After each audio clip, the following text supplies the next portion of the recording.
Latino Heat. I was rolling through my Rolodex. I was like, there's like 4 or 5 different Eddie Guerrero themes that have iconic openings that I could pull from, that I could start this podcast. Which one's it going to be? And that's the one I landed on.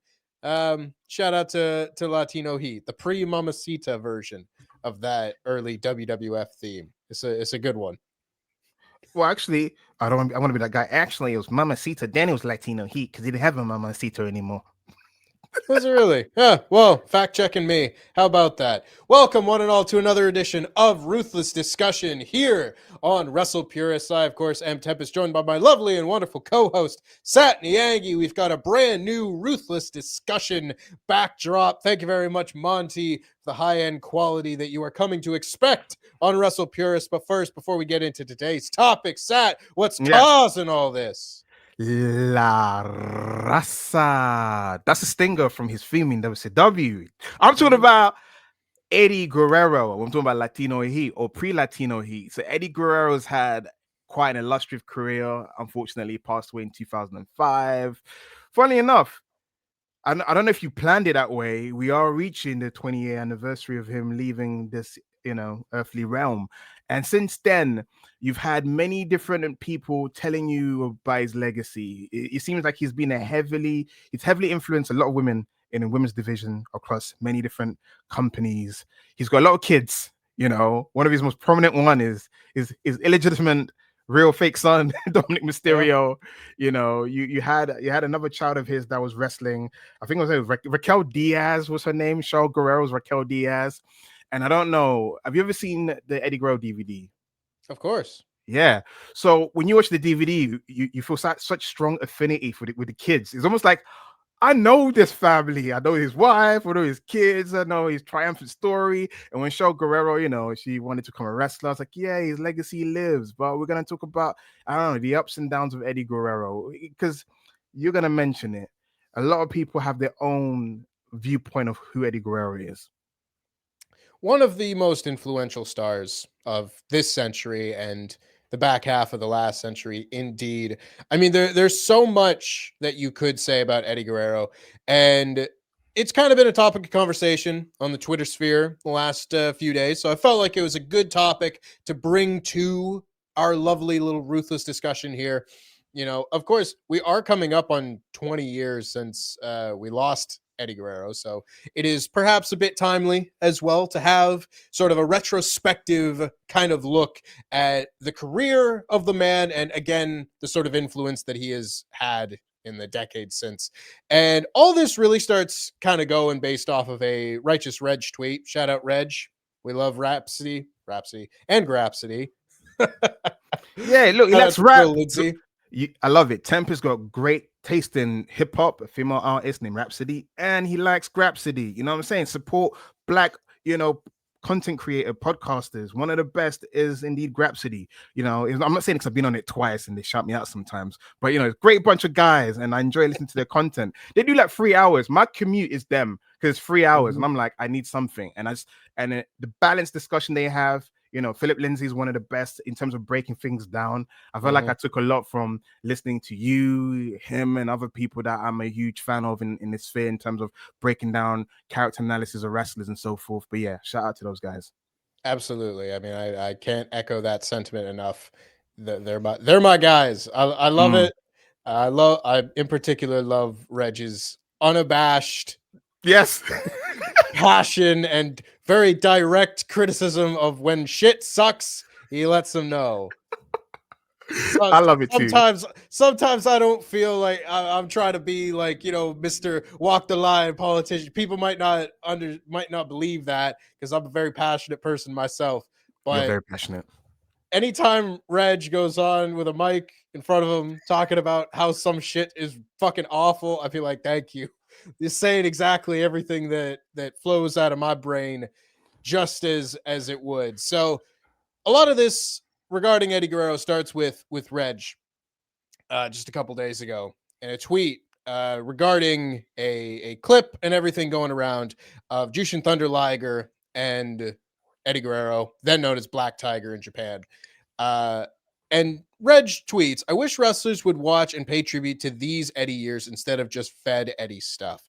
He was so much more than that. One of the best to ever do it has been reduced to 3 suplexes. Come on, you guys. And then follows that up by saying, Eddie was my favorite wrestler of all time, and I'm going to pay tribute to him by doing a terrible version of his finisher. Now, that's a little bit more scathing than what the broad overall kind of discussion has turned into. Mm-hmm. We've seen lots of people weighing in with either stories about Eddie and the way that he perceived his own matches, the way that his style and his presentation grew and changed over the years and the different places that he wrestled, and how really when you look at the early days of Eddie Guerrero, whether it's in WCW or AAA or whatnot, and then what we got later in his career, they're almost two completely different wrestlers. So I very much understand Reg's sentiment here, absolutely, in terms of generally if we are seeing a tribute to Eddie Guerrero, it comes in the form of the Three Amigos or a Frog Splash and the shimmy and all that sort of thing. I feel like we see it on every show pretty much. If there is a Hispanic wrestler, odds are you'll get an Eddie tribute at some point. And that's all well and good. People will pay their respects and do their tributes in the way that they're going to. I don't have a problem with that.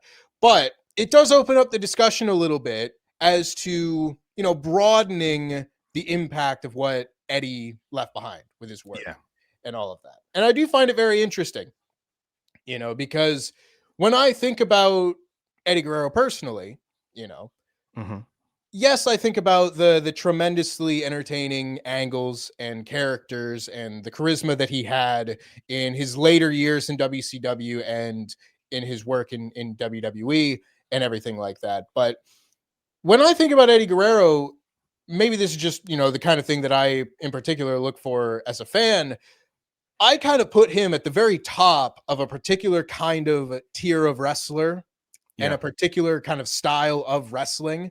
When, if I'm to say like what my favorite style of wrestling is, it's often sometimes tough because, I enjoy wrestling of all different walks of life, and it's hard to narrow down like what a particular favorite is. But there's a certain like dynamic movement, explosive style of wrestling that I see in people like Pac, in people like Shingo Takagi, in people like Kenny Omega. And I will always throw Eddie Guerrero in that conversation right at the top. Because if you watch Eddie Guerrero's movements, and this is what I saw a lot of the discussion about his work in the earlier years in particular, kind of being centered around, was there is no wasted movement from Eddie Guerrero. He is always able to be in the right place at the right time with the perfect amount of flourish and showmanship woven into his performance, but always making every single one of the things that he does in the ring look that much more devastating and that much more explosive and all that. And that, to me, is like my favorite part of the Eddie Guerrero in-ring performance. So I wanted to just kind of open with that, as like that is what I kind of perceive when I think of Eddie Guerrero and his in-ring work. And in particular, that kind of era that was originally starting this conversation, that stuff that he was doing in Japan with Liger and, and Chris Benoit in the Super J Cup and all of these different things. That to me really stands the test of time, as does his other stuff. But if you're looking at paying tribute to in-ring things, I think that a lot of, what I've just said is kind of what Reg was getting into as well. You're right, because I think you and I, you liked a tweet of mine a few months ago when I said that my favorite type of powerbomb is when you lift up your opponent and you just drive them through the mat. and that was the kind of explosive style that Eddie Guerrero was doing. Him Hmm. and Chris Benoit, they had some of the best power bombs because as a child, you associate power bombs with giants because growing up it was Sid Vicious or Sid Justice at the time in WWF, and then you had Diesel. Those are the guys I associate with power bomb. Lift up a wrestler and just drop him from his Hmm. shoulders. But when Eddie did it, he just did a position where he just lifts you up and it just drives you its whole body, and it's that thunderous sound you hear on the mat. Because some of them, obviously, when you're a kid, you don't really think about it. Obviously, when you get to WCW, their mats hit different than WWE. You just hear that crushing. It sounds like crushing of bone hitting Matt. Hmm. And when he did it, I'm just like chef's kiss. Sometimes he's on his like tippy toes as he's driving you to the ground.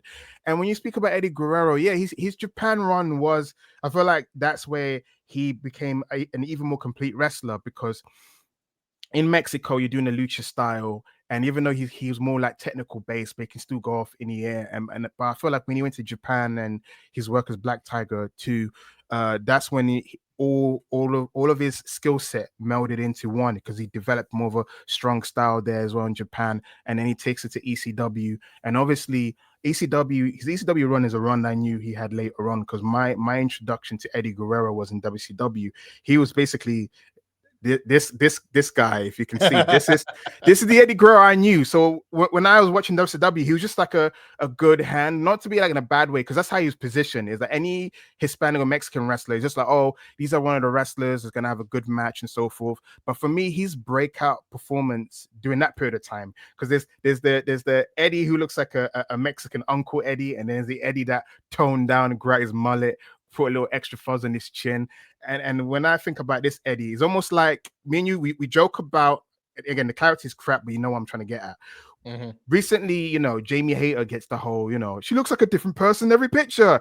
Eddie Yeah. Guerrero, weirdly enough, yeah, he looks wrestles like a different person in each era. Because if you look at his Black Tiger era, his hair is more, even it's under a mask, is more like it's like a lion's ferocious out there, and then he crops it. I don't know if it's Art Bar dying. I don't know if that's like him. I'm feeling sad because my fallen soldier. He has the crop mustache in their hair, and it's quite weird because during the time period when he had the straps, I wouldn't say he was known for his charisma. He was just a great wrestler in the ring, and but Yeah. then you watch his stuff a few years back when he's in AAA, and you're like, that's the Eddie I know from later on. I don't know. It's just I don't know if he's good at being a chameleon. He knows. I don't know. He just knows how to hide.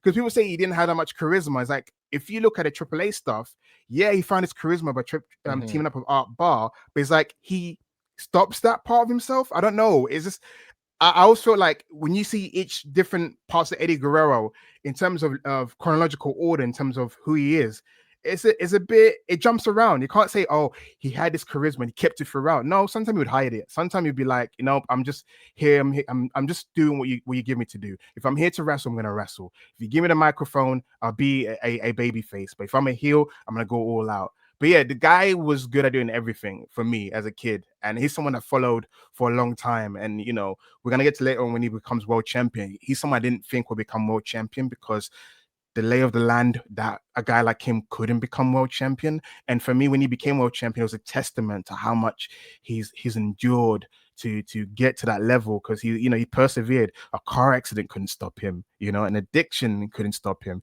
He did everything in his power to get where he needed to be. So yeah, like when he died, dude, like I've cried a few times over wrestlers dying, and the three main ones that pop out in my head is Owen Hart, Eddie Guerrero, and Brody Lee. Those are the ones that broke my heart, and I feel like I'm mentioning those three names because in my mind they're three underdogs.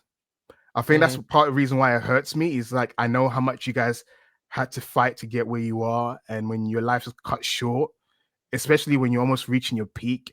Owen's a different story. I don't know if he would have retired and become a fireman, or after the run as Blue Blazer, they would have rewarded him for being a good soldier for putting up with that stupid gimmick. But it's just three guys that you knew had a lot more to offer that was stopped right before they can supersede even more to the next level. Yeah. But yeah. No, I think it's very well put, and I want to kind of hone in on one of the things that you brought up, and that's in particular his AAA run, Mm-hmm. because I completely agree. when you look at the matches that Los Gringos Locos were having in AAA, it's really interesting because you do see that charisma come out. The matches that he was having, in particular with El Hijo del Santo and I think it's Octagon Jr. At that time, like the really famous big matches, the ones that are winning, like, match of the year and in the Observer and all that sort of thing. Really big deal type shit. The shit that eventually like will bring him to America and everything. It's interesting. And it might have just been confidence and feeling more in your element working there where you've kind of come up in the industry, have family ties and all of that sort of thing. And then you go to America where, especially at the time, a lot of Hispanic or Mexican wrestlers hadn't seen like a lot of national success to that point. No. So there really isn't a blueprint to work from. When you're in the mid 90s and you're a Rey Mysterio or an Eddie Guerrero or Psychosis or any of these guys that are starting to make the jump, go to ECW, go to WCW and try and find your way. There really isn't anything to work off of at that No. point. Like, you had like your Mil Mascaras having a few appearances in the Garden and things like that, but generally on a national basis, there isn't that much. And you look at it now, it's one of the things that I think guys like that, like Eddie and Ray, have really, offered the business, is that kind of blueprint to work off of for guys coming up now. Like there isn't, obviously there are still challenges and everything if you're, from somewhere else trying to make it in the States as a wrestler, but that it's not impossible, and you can look to Eddie or look to Ray as a bit of that blueprint.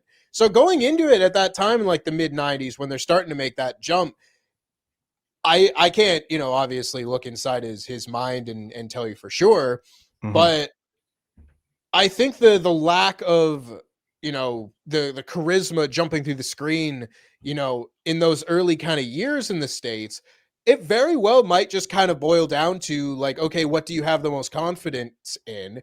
And I imagine it wouldn't have been promo ability or anything like that, the things that we Mhm. kind of know Eddie for, in the years and decades since, but he would have been very confident in his wrestling ability. And those are the things that his matches with Dean Malenko in ECW, his matches with Chris Benoit, his matches in WCW when he's starting to come up after making that jump.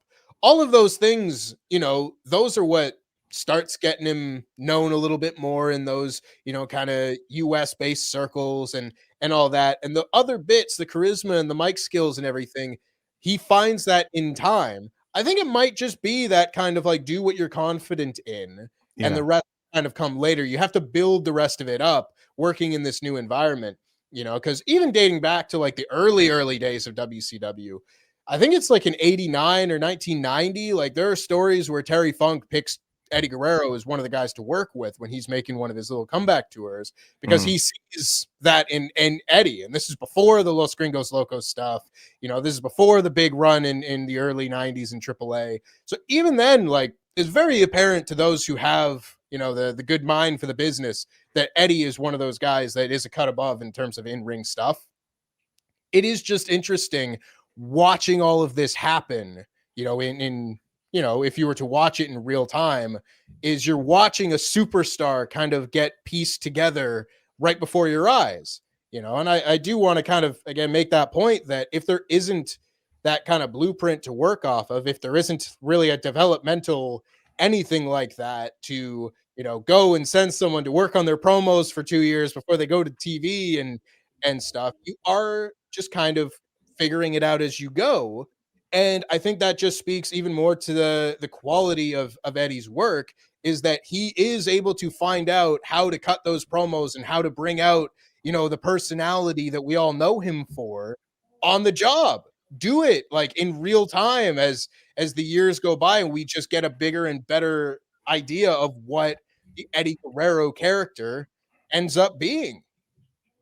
I think you nailed it when you said that. Essentially, saying that there's two archetypes now created because of Rey Mysterio and Eddie Guerrero. Because before pre Eddie Guerrero, it was luchadors, under a mask, were more likely to be eye popping and find success. Because, like you said, Mil Mascaras had a few shots at Madison Square Garden, but he was mostly known for San Francisco. He was known for that kind of run. That's when he made his bread and butter in the States. That's where he gained a lot of reverence, was wrestling in the NWA territory in San Francisco. That's when he blew up.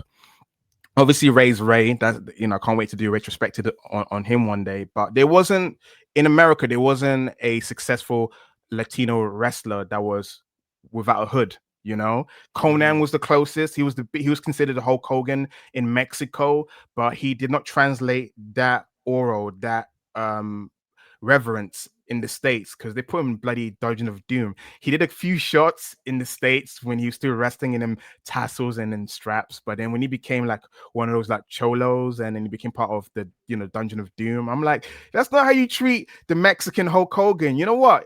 Funny enough, that's Psycho Clown at the moment. If you see Psycho Clown in WWE TV, you would not know that is the John Cena of Triple A. Like the way they're treating him, losing to, you know, to Wyatt Six. But you know that makes sense. But yeah, Conan was a, you know, big star in Mexico, but you know, he had a level of success in WCW, but not to the level of Eddie Guerrero reaching. So I do feel like in WWE, when we eventually get to the part where Eddie Guerrero becomes a generational star there, I do feel like after he passed away, there was a hole that needed to be filled. They tried it with, you know, with Alberto Del Rio. They tried it with Andrade. But it does feel like whenever there's a wrestler who doesn't have a mask, you look to Eddie. Because when you see Santos Escobar and you see like Angel Garza, you're like, yeah, I can see a bit of Eddie in these guys, you know, because he created the archetype of being a Latino guy without a mask and having I guess they went with the stereotypes of being Latino, of being suave, being hot-tempered, being a Lothario and all that kind of stuff. And they use those ingredients for how they want a Latino star to be presented without a mask. But yeah, I'm going to go into the WCW run a bit because we're going to move things along. So for me, I discovered, I guess, 96, 97 on Nitro. The guy was wrestling, having great matches. But the match for me that put him on the map as a 7-year-old kid, who didn't know about work rate, you know, I was watching WWF, full of Gaga, but then I watched WCW, and I love Rey Mysterio, I love Dean Malenko, I love Chris Benoit, I love Alex Wright, Chris Jericho, Perry Saturn, all these guys, Eddie Guerrero, what they're doing. So even as a kid, what makes me as a person today, I just realized it. I was watching 2 shows, so they were feeding me. I love the sports entertainment, and then I was getting my work rate. That's why I've always been a fan of both. But his match, Eddie Guerrero's match against Six at the sold out pay-per-view. Yeah. One of the best ladder matches of all time. Should be a top 5 if you haven't seen it. I was 7 years old. I was 7 because it's February. It must have been past my birthday. I was either 6.5 or 7 years old when I watched the match. And I remember like it was a big deal that because Eddie won that match, because you're watching, you're like, oh, it's gonna be another Gaga, you know, it's an NWO pay-per-view, it's gonna be all this Gaga. As a kid, I didn't know what Gaga was, but I can tell the odds were against any guy from WCW. And when he won that match, I felt like it put him on the next level. I felt like, oh, Eddie Guerrero's arrived. He's no longer on the El Dandy level, because before then it was like El Dandy's a great wrestler, Eddie's a great wrestler, Silver King's a great wrestler, but you know, whatever. But when he won that, yeah.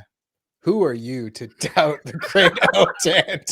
I'm sorry. A second Canadian saying that. But you know what I mean? Like, I don't want to be horrible. They were kind of interchangeable. I feel like when he was given his moments, this is before the stateside charisma was found. This is the guy's gone pure work rate. This is the guy that was wrestling Ric Flair on random pay-per-view, because that's WCW. People complain about putting different wrestlers in the match together in AEW. WCW was a random match generator. You may wake up one day and you're watching Marty Jannetty facing Rey Mysterio, or Greg the Hammer Valentine versus Alex Wright. But imagine Alex Riley. That'll be an interesting match. A teenage Alex Riley fighting Greg the Hammer Valentine. But that match for me, it was a lot. Like, it was one of my favorite matches as a kid. Again, I don't know what work rate is. I don't know what a great match is. I'm just watching things. I'm going off feeling. And then as a kid, again, he wore straps. I associate anyone with straps like Bret Hart, because Bret Hart was the model. If you wear straps, you're like Bret Hart. He wore straps. He's quite stocky. You know, you can see he's quite stocky in there. And then one day, I can't remember when the heel turn happened because I have to go off by memory. He turned on someone, and all of a sudden, I don't know what happened. The next week, he's shredded, wearing tights. He had the most sour, dour expression I've ever seen. Again, I'm a 7-year-old and I don't understand what's going on. I'm like, okay, Eddie's a bad guy, but he's not like the usual bad guy when a guy just changes, whatever. He physically transformed himself. The way he walked to the ring, he never looked like he was having a good time. The way people feel about Pac is how I felt about Eddie in 97, 98. That's the best way Yeah, to describe it, because I don't know how to describe his heel run, because Pac as Neville is the best example. The guy was like, you had a little goatee there, but he was clean shaven, happy go lucky, high flyer. Then he turns heel, and he on what's his name? The guy from Rich Baltimore, Swan. Maryland, Rich Swan. Yes, turns on Rich Swan after the Rumble, and he has the most sour expression. And you're like, how do you do that? You look like, even like a rat, because you know you got that rat expression. And that was Eddie for me in '97, when all of a sudden this guy does not look like he can have a joke or a laughter. No longer looking like a Mexican Tio anymore. He's looking like a whole rugged individual. And obviously, people go back to the Rey Mysterio feud, but that is the match. Him and Rey at Halloween Havoc is the match that everyone go to as like, you cannot deny this guy. You know, even he starts to believe himself. I think the confidence came through even more. But I'm going to throw it back to you, because it's great that we're talking about Eddie from two different point of views. I'm talking about how I felt live in the moment. But how did you feel seeing that Eddie Guerrero, the one that was, you know, happy-go-lucky, you know, amiable babyface, to being this sour son of a bitch, basically? Well, this is it. It's really interesting because I knew of Eddie Guerrero very quickly once I started watching wrestling. He had already passed at that time, but the friends of mine in school, you know, they'd been watching wrestling, you know, prior to me starting, so they were telling me about this guy, you know, and very quickly, you know, I was just devouring wrestling anywhere I could get it, you know. So I'm looking for clips and different bits of context so I could build these ideas of who these different guys were. And eventually I start watching, you know, loads of the DVDs, and I'm watching Rey Mysterio's DVD, and I'm getting to see, you know, the matches that they were having in WCW. And Mm-hmm. eventually I watch both of Eddie Guerrero's DVDs, one of which was like the documentary with some matches, and then the other is the match compilation, you know, and really starting to build all that, particularly with, you know, the Viva La Raza DVD, where you're watching all of these matches kind of in chronological order, and you're watching them with the benefit of like the little interviews that they do with people who are all telling you just how good this guy was and all that.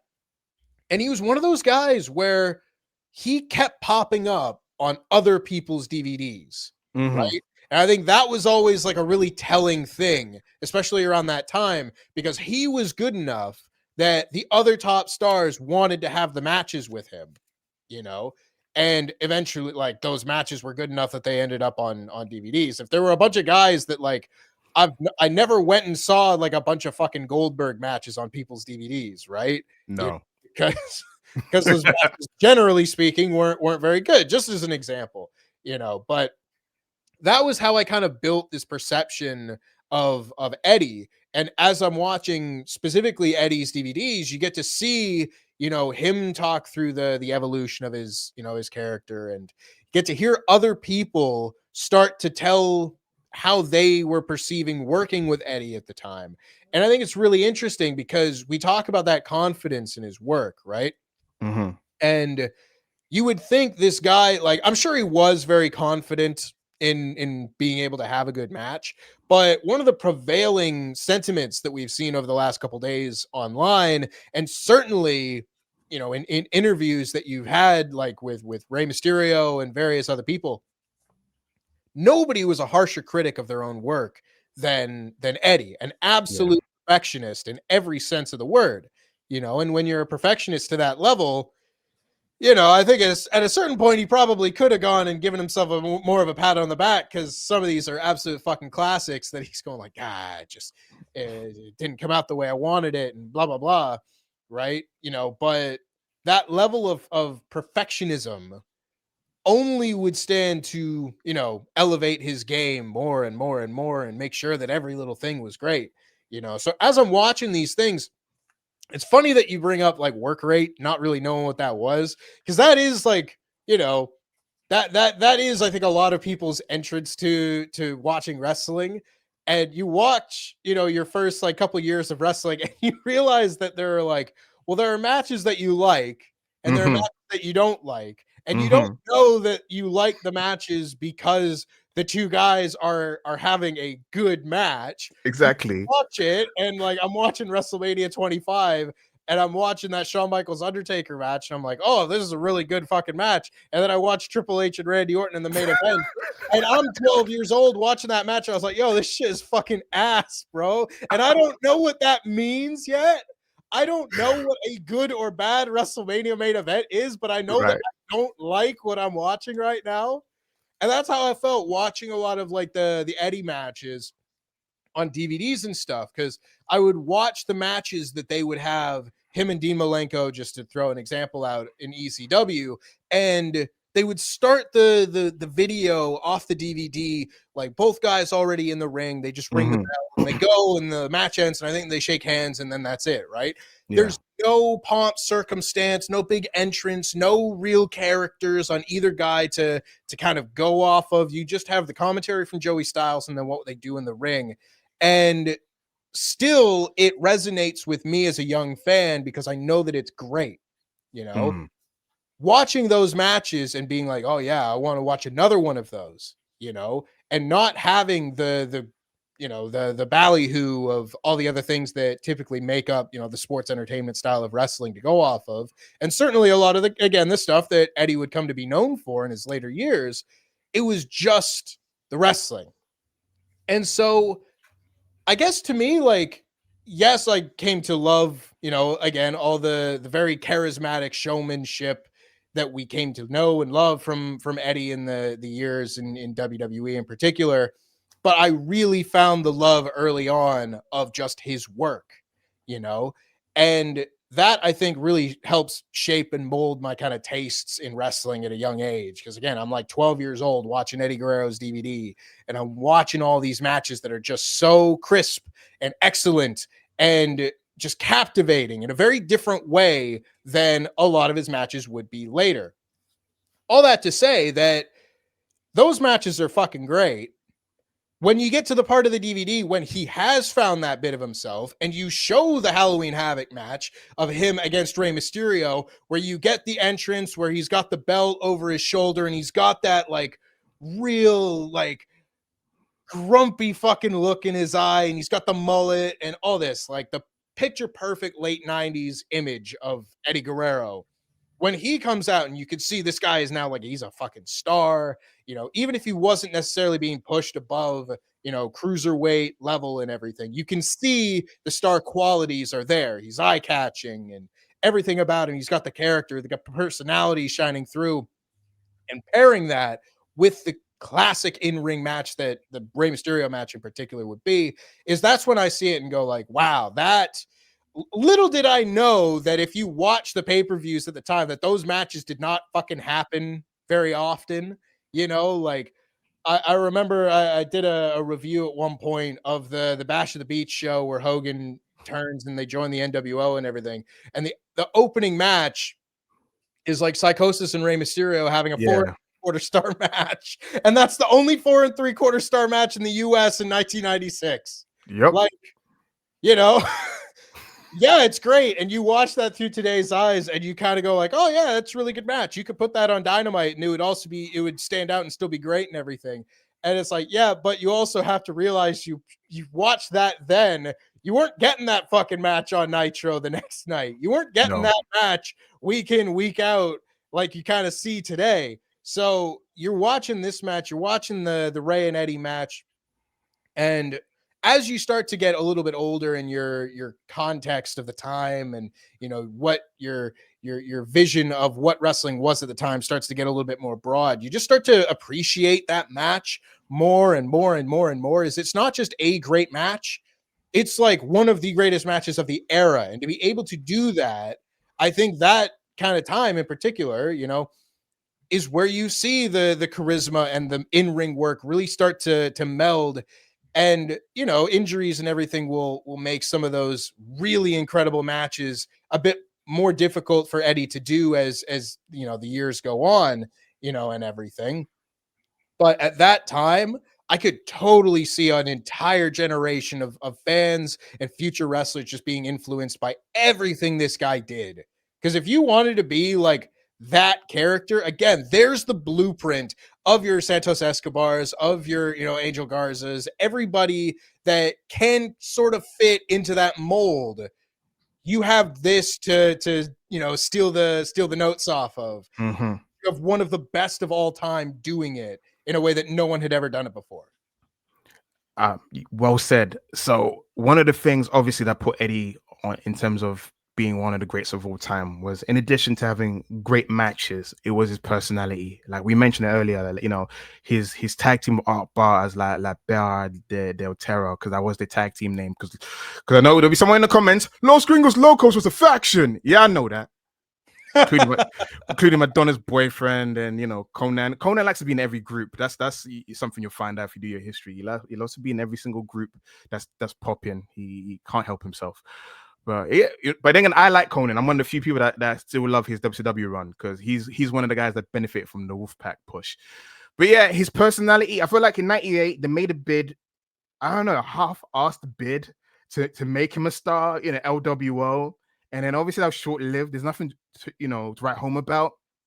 I remember as a kid, it was, 98 was kind of a blind spot because I couldn't really watch wrestling as much as I was watching before, because my family was moving around different houses. So we didn't stay in one place for too long to have any sort of, satellite or Sky, wherever it is, to watch wrestling. So I sometimes would catch it on DSF, which was a channel in Germany. So that I used to catch up on certain things. I'm like, that guy with excessive muscle and blonde hair, that's Scott Steiner. That kind of random shit, you know what I'm saying? I watched wrestling, and then what's going on in WWF?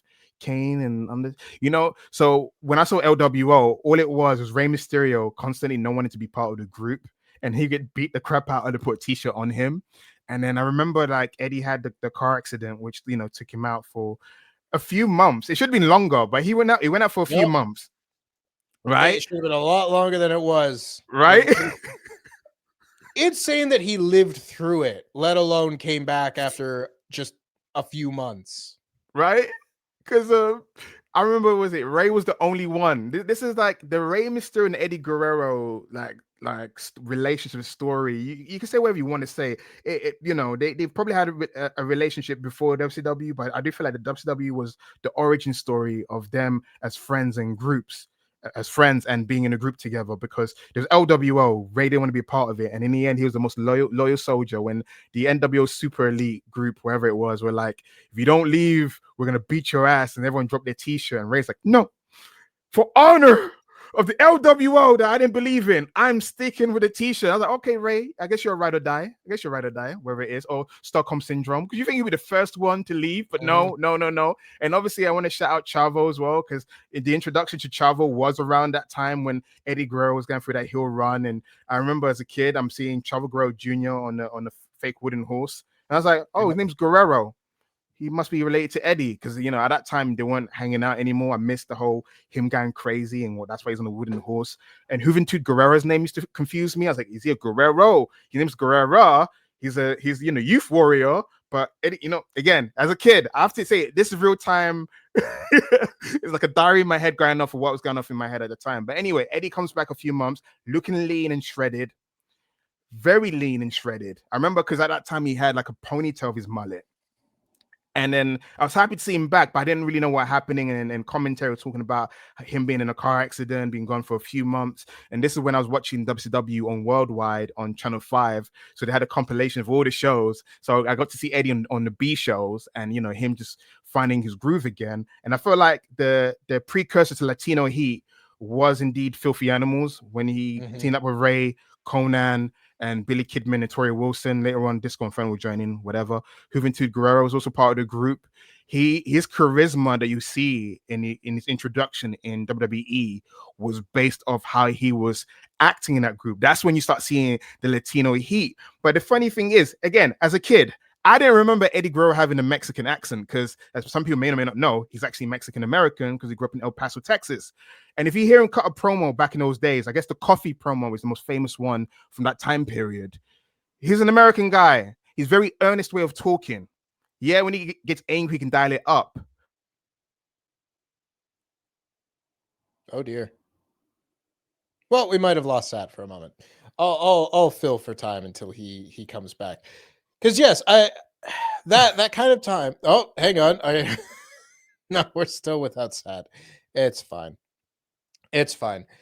That is a very good point as well, because we go back to the topic of he's moving again. He's moving.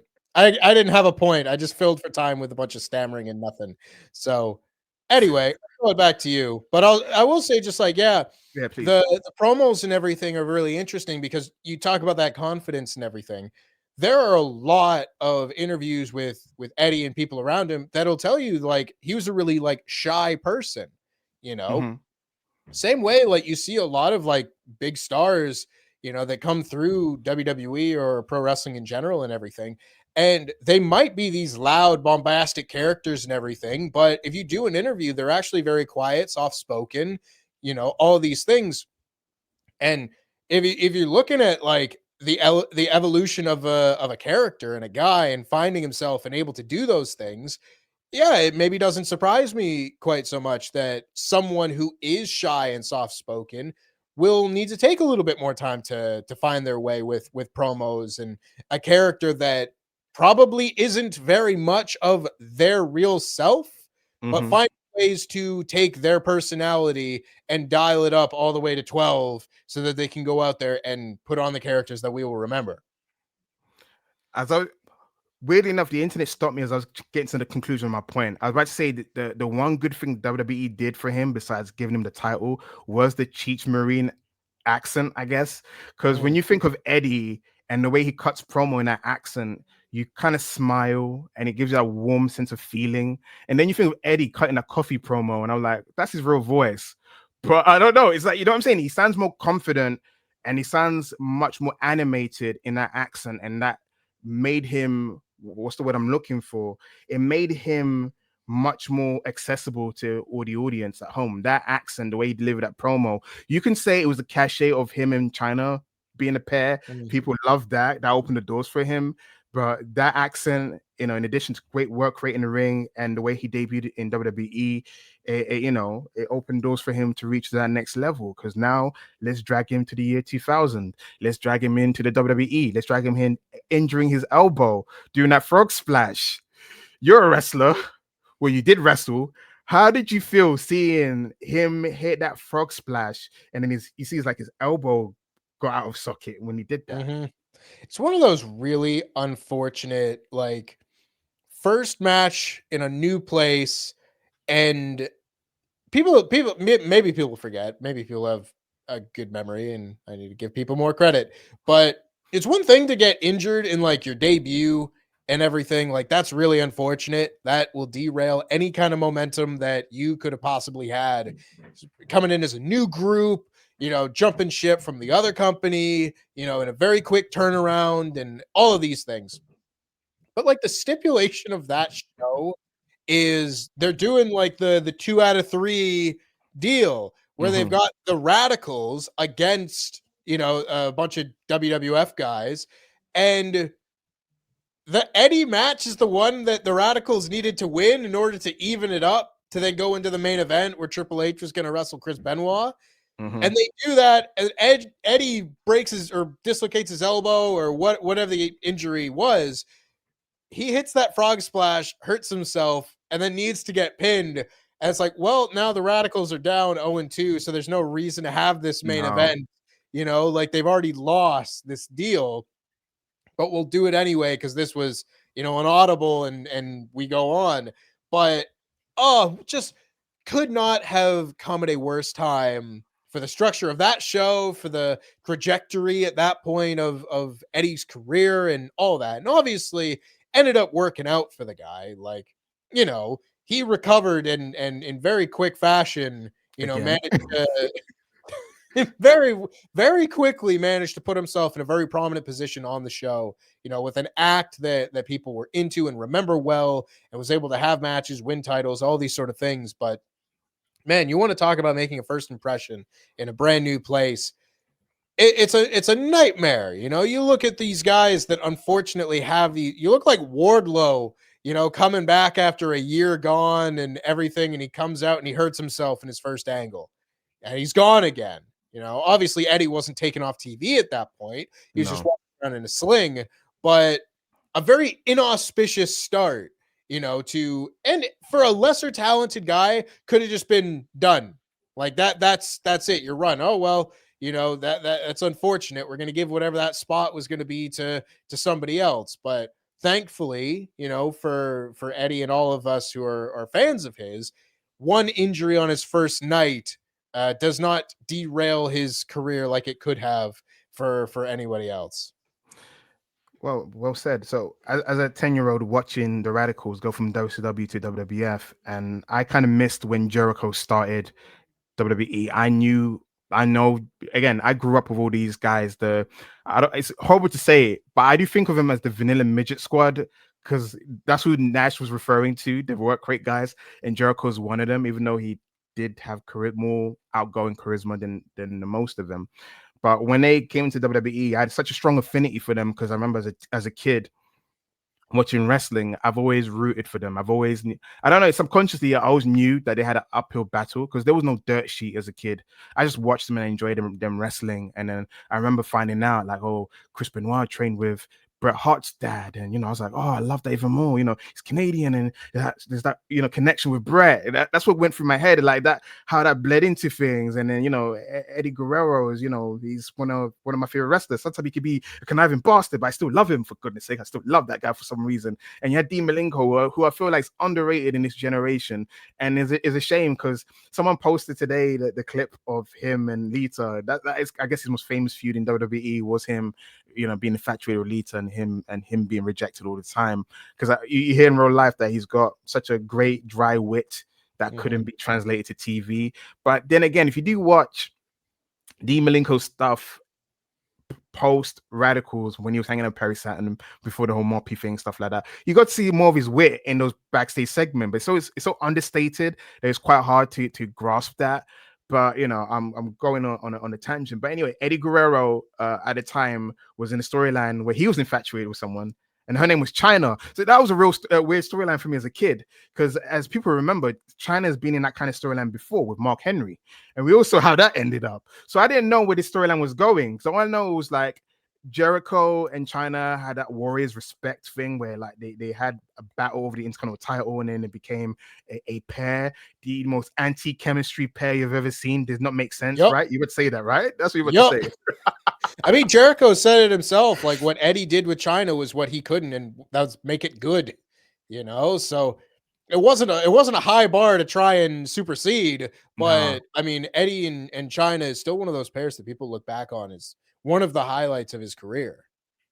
I mean, there's many reasons why that pairing's a highlight, because they actually broke up at the height of their popularity. So it wasn't like they overstayed their welcome.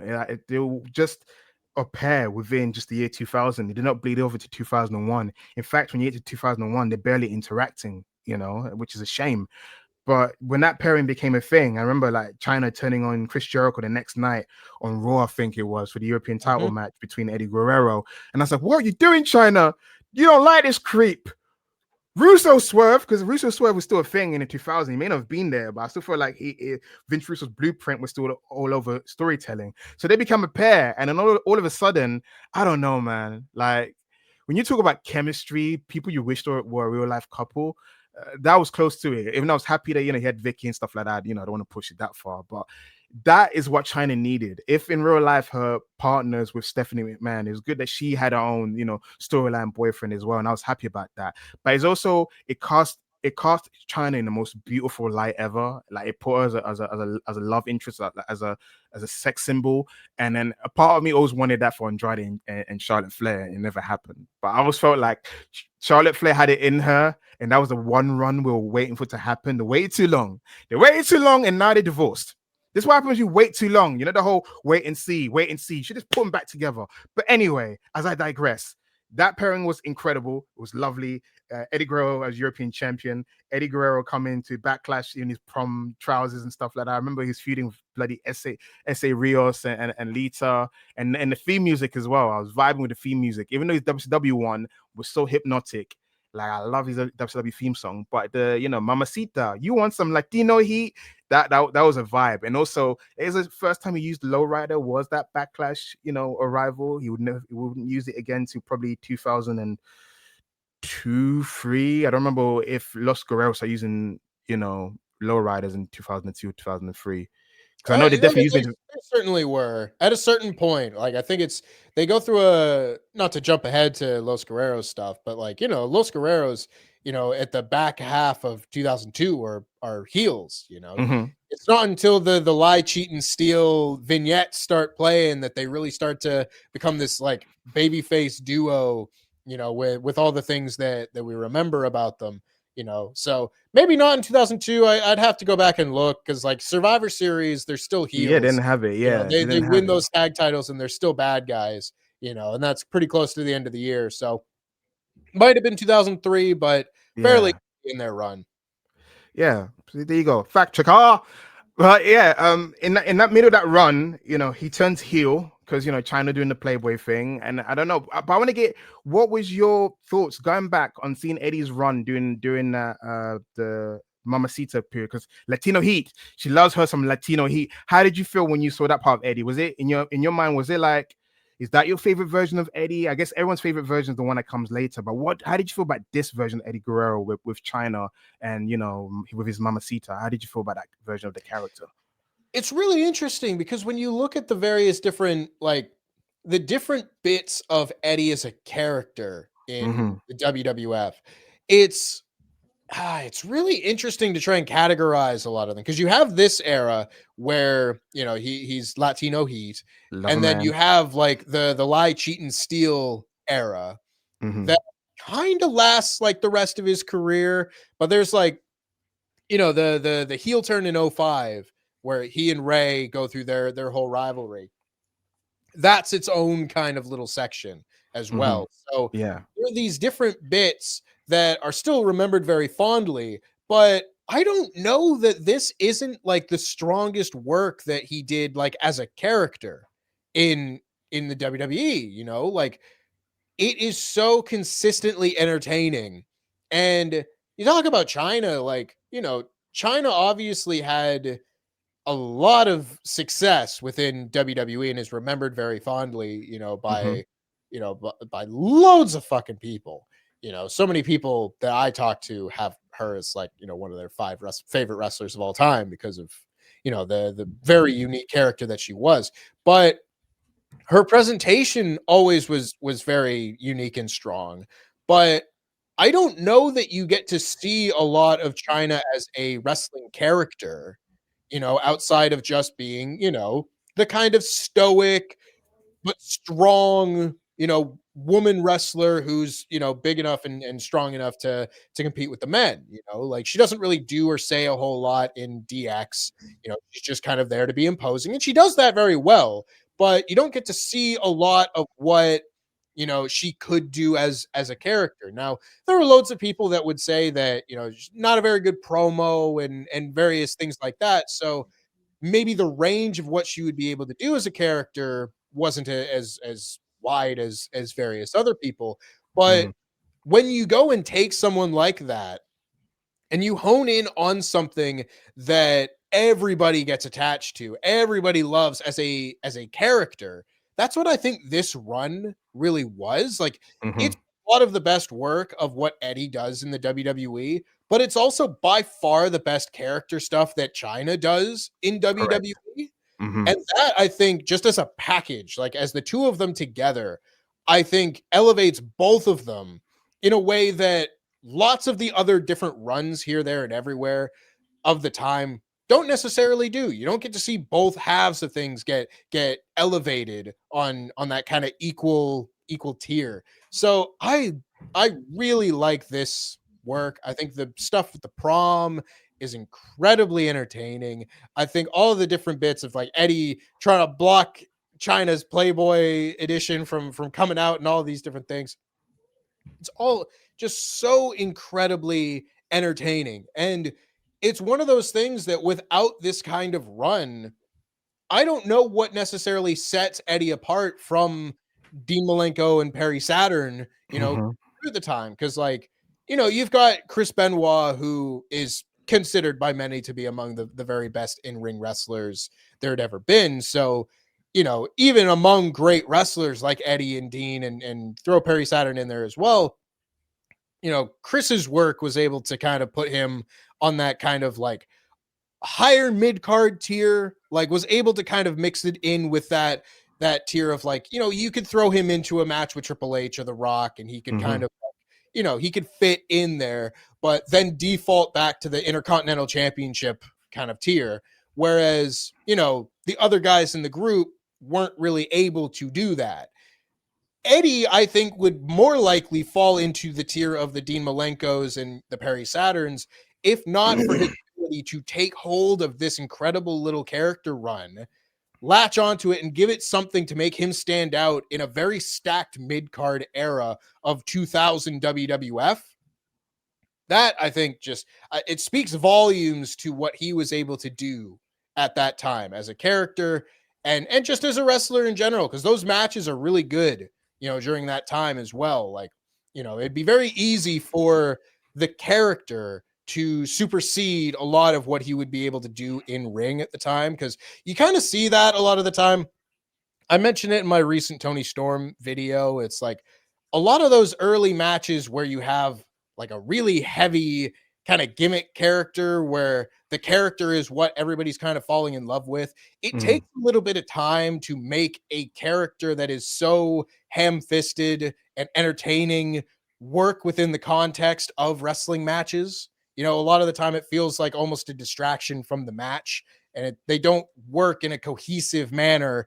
And thankfully, like Tony Storm was able to figure that out fairly quickly, you know, and has been able to have very good matches. But so is Eddie. Like, you didn't really get that kind of issue when it came to Eddie. It's not like the Mamacita Latino Heat stuff detracted from his performances. So if you still were someone who was gravitating towards him as an in-ring worker, if you were someone who watched those WCW years and ECW and what have you, and knew him for his great in-ring work, you were still getting that in 2000. You weren't being deprived of what you wanted out of this. It was just appealing to a wider base because you were also getting all of the people that loved the fucking character stuff, you know? And this is why, like, this is why I think everybody fucking loves Eddie Guerrero. You're not going to find people that'll be like, you know, not for me, because he can appeal to people who love the in-ring stuff. He can appeal to those who love the sports entertainment stuff. If you want fucking angles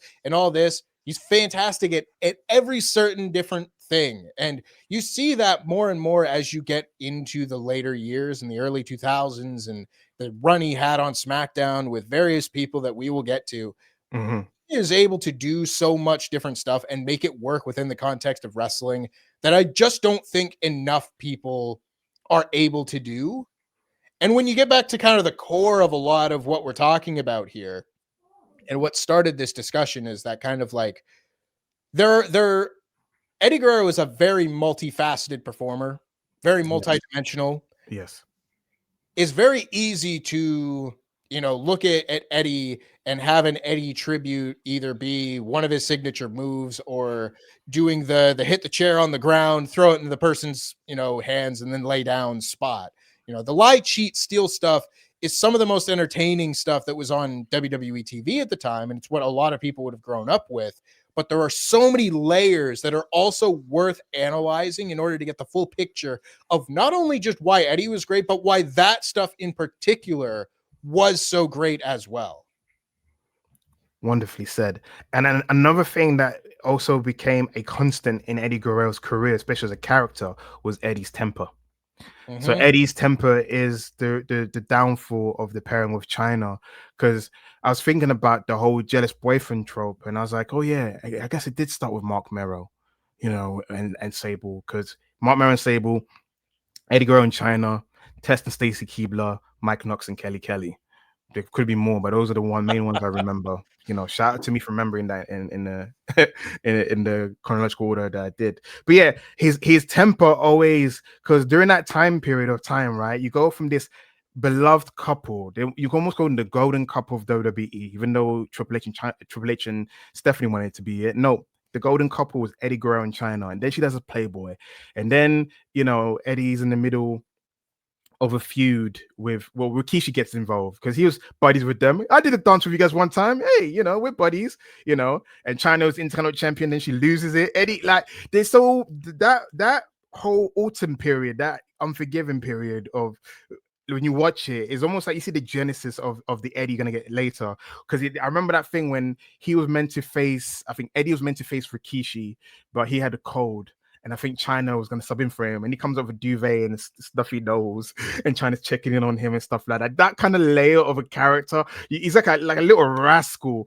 And then obviously, it gets exposed in GTV. And after all of that, he wins the Intercontinental title. He gets exposed that he's cheating on her with the Godfather's hoes, one of them being Victoria. He flips the switch, becomes very nasty, gets back with the Radicals. He doesn't have defining matches during that time period. He just he had great moments, because you can't say that the mixed tag match with China against SA Rios Alita was that's an all-star classic. It's just you just remember the entrance, you just remember him wrestling in the pantsuit and doing that disgusting power bomb. I think it was outside the ringside. I know And exactly then the one that you're thinking of. It's like on an exactly, episode of Raw in like maybe February of 2000. It's one of the sickest fucking power bombs I've ever seen in my goddamn life. Power bombs Lita on the apron. She goes for like a Hurricane Rana, I want to say. yeah, Maybe either way, he power bombs her on the floor. And I remember watching that in the old office at one point, and everyone it's stomach churning how sick that bump is. right. Right, and then 2001 was spotty. This is pre-alliance arrival. This is Chris Benoit got kicked out of the Radicals. The Radicals become very minuscule as a group.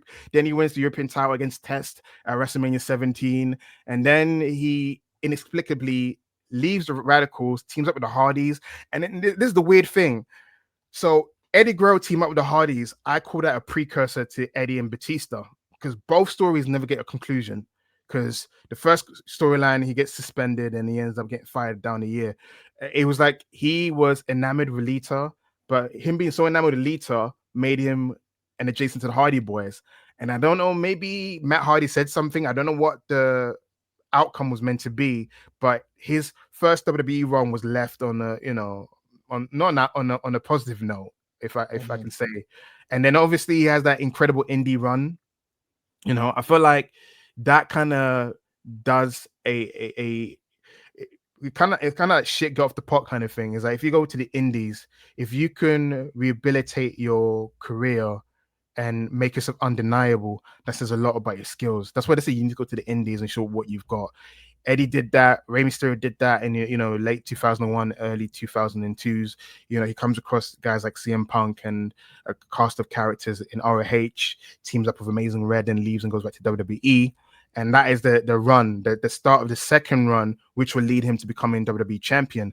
But I'm gonna throw it back to you, Tempest. Do you have any thoughts on his late WWE, end of his first run and also his indie run? Do you got any things you want to share in terms of how you felt, catching up with Eddie during that time period and how it made you feel more about the guy and the wrestler? Because I feel like had you've watched Eddie when he was alive, he undoubtedly would have been your favorite wrestler.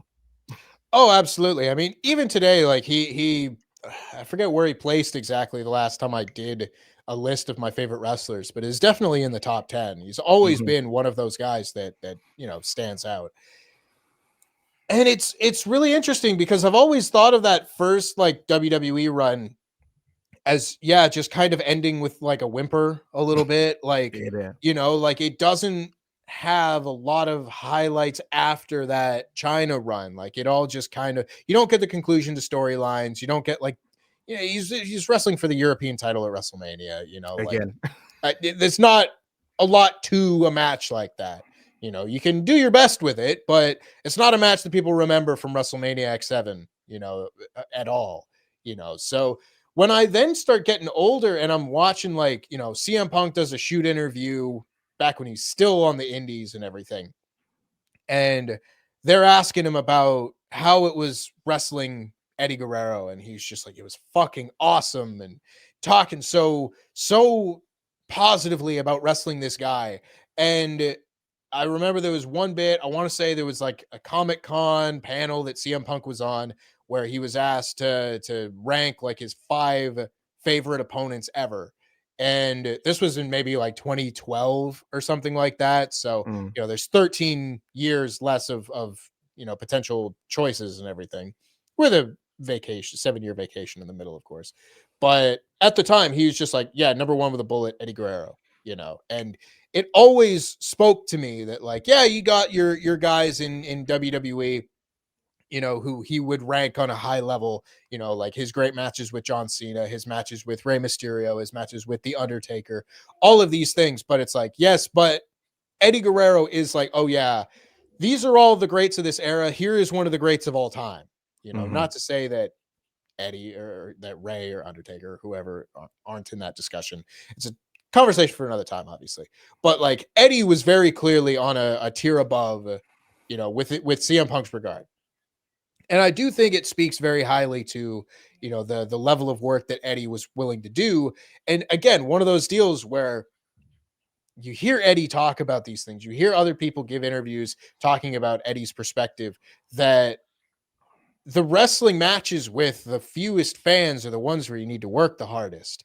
He was never going to be one of these guys that, loses his job in the WWF and then goes to the indies and just kind of like phones it in, makes his money, does the appearance, has the match, whatever, bing, bada, boom, in and out. It was never going to be that way for Eddie. No. He was going to go to these shows and make these towns, and he was going to have matches that people still talk about, whether it is the matches with CM Punk. There's a triple threat match that always gets kind of shared around where it's Eddie, Ray, and CM Punk. I think it was IWA Mid South. Yeah, it is. Yeah. And it just, again, it speaks so highly to what I really appreciate in a performer like that. The such an artist, someone who takes pride in the art of what he is doing, that isn't going to half-ass it in front of a smaller crowd. It's the same way for fucking music or whatever. If you're going to see an artist that you love in a small venue, if they play as well and as loud and as passionately in that small venue as they would in a stadium or arena show or anything like that, I fuck with you that little bit more than I would have.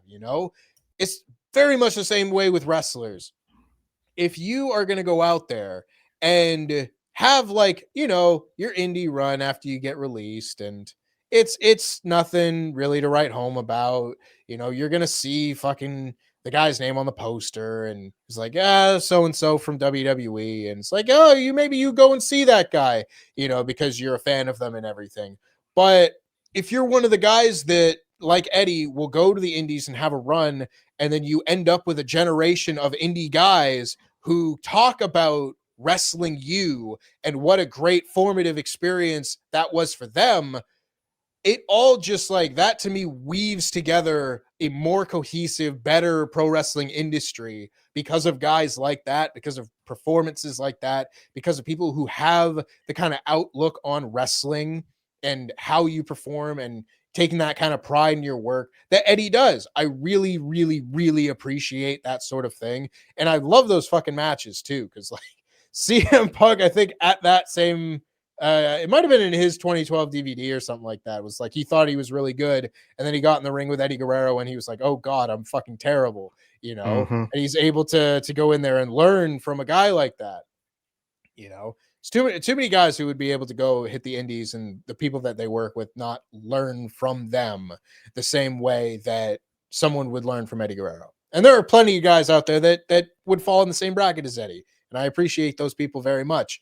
It just very much makes it feel earned when he eventually comes back to WWE, in Yeah. 2002, when he comes back and he's a different person with a different outlook and all of these things. He wouldn't have come back to WWE if he wasn't at a different place in his life. But if you were removing yourself from that, I know it's hard to do because so much of what makes Eddie so lovable is him being so forthcoming with his struggles and all of that. It gets woven into his character, particularly as we get towards him winning the WWE title. But if you are removing yourself from that element of it for just a moment, his work never falters during those years away. And it just makes it feel so much more consistent when he then returns to WWE and as a really good story of not only just this person who's able to conquer demons and all these things, but an athlete that still was not down and out even at his lowest moments. I do want to go back to briefly about his indie run, because the interesting thing about him wrestling like guys like CM Punk and being featured in ROH is the style that he helped make popular was a style that ended up becoming a promotion in itself. So it warms my heart that guys like Eddie Guerrero, James Gibson, aka Jamie Noble, or Lance Storm, they got to be in an ROH ring and bask in that glory of being in a ring with a lot of their children, I guess. But I I also want very to much feel the same way. Not to cut you off, but I've no. always Oh thought yeah. that I've always thought that it's really fucking unfortunate that Dean Malenko's career ended when it did, because Dean Malenko ROH champion would have been a fucking incredible run.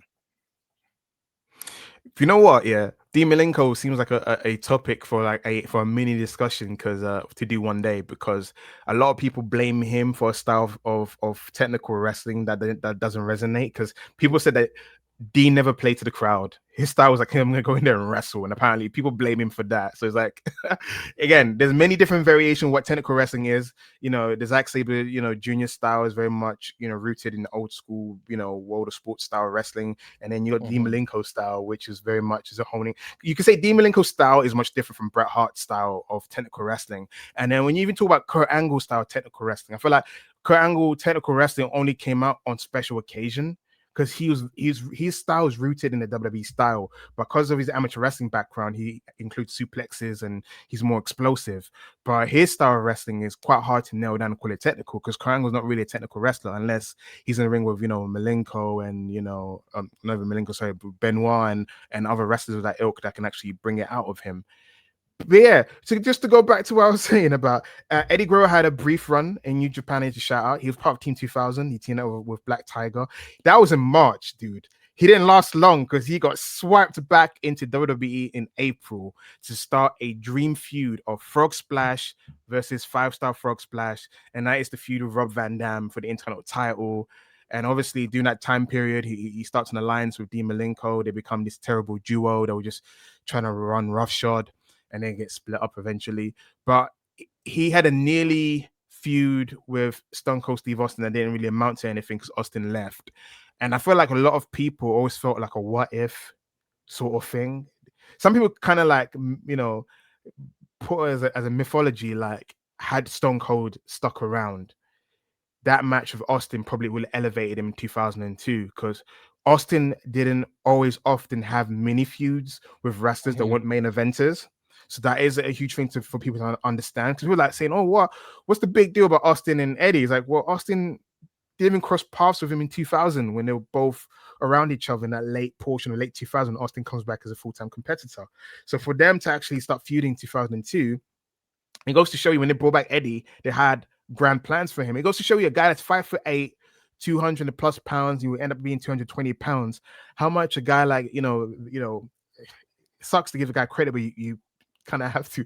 Vince McMahon thought very highly of him. I don't know if he's someone, he's just gonna be as a good hand, but Eddie made him so undeniable. Those stretches, that run he had in the independence, that brief run in Japan and so forth, it prepared him to come back, because he's relentless. He's a second generation wrestler, the youngest of 4 brothers, and wrestling is all he can do: eat, breathe, and sleep. And he showed it in his matches. When he came back again, mentioned the Eddie part. I mean, the Eddie and Chris part, and then obviously the thing that would turn his career around without even knowing it would be teaming up with Chavo Guerrero and then being part of SmackDown 6, and then, winning the tag titles at Survivor Series 2002, and then cuts his hair. I was happy. I ain't gonna lie. So I'm gonna be honest. All right. We talk about Eddie Guerrero. Let's talk about his various looks. All right. His predominant look was the mullet. I was very much a millennial who's saying, dude, man, mullets belong in the 90s. So whenever he would crop, that 2003 crop of the mullet was, for me, that is as far as you can get. Because I was not a fan of the mullet, because I felt like, Eddie, you're kind of setting yourself backwards. As I've gotten older, I don't care anymore, because I love Eddie as whatever Eddie I can get him.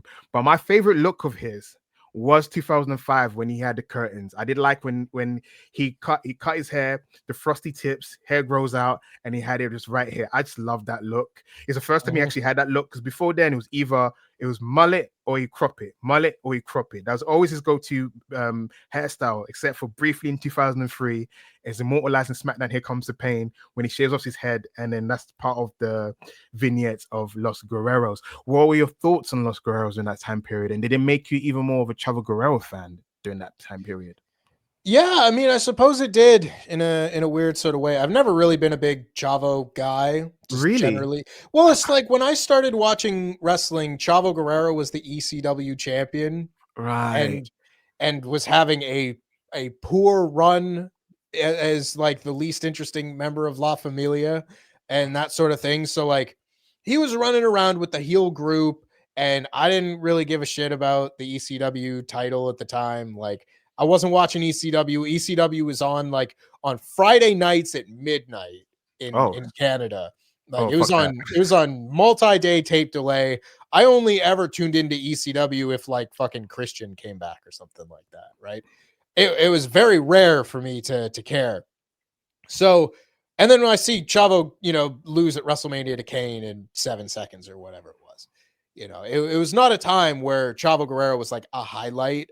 And Understood. Yeah. it took until watching that Eddie Guerrero DVD, the Viva La Raza DVD, where all of the various lie, cheat, and steal vignettes were on the DVD that you could watch, and Mm-hmm. watched all of them, and they're so entertaining. Some of them it might be slightly inappropriate through today's eyes, but very much still of the 2000s, they were making this sort of thing work. It felt very of its time, very early 2000s, that like 2003 kind of sheen is still kind of on it. And it is by far, I think, the best work that Chavo does, as a character, and in ring as well. It's very easy to kind of like Chavo Guerrero being included within the SmackDown 6, I think speaks highly of him, because Yeah. you can look at that lineup and, not to diss the guy, but he does kind of stick out if you single out anybody of that group. When it's Edge, Rey Mysterio, Chris Benoit, Kurt Angle, Eddie Guerrero, and Chavo Guerrero, one of those things is not like the other, and that is Chavo, unfortunately.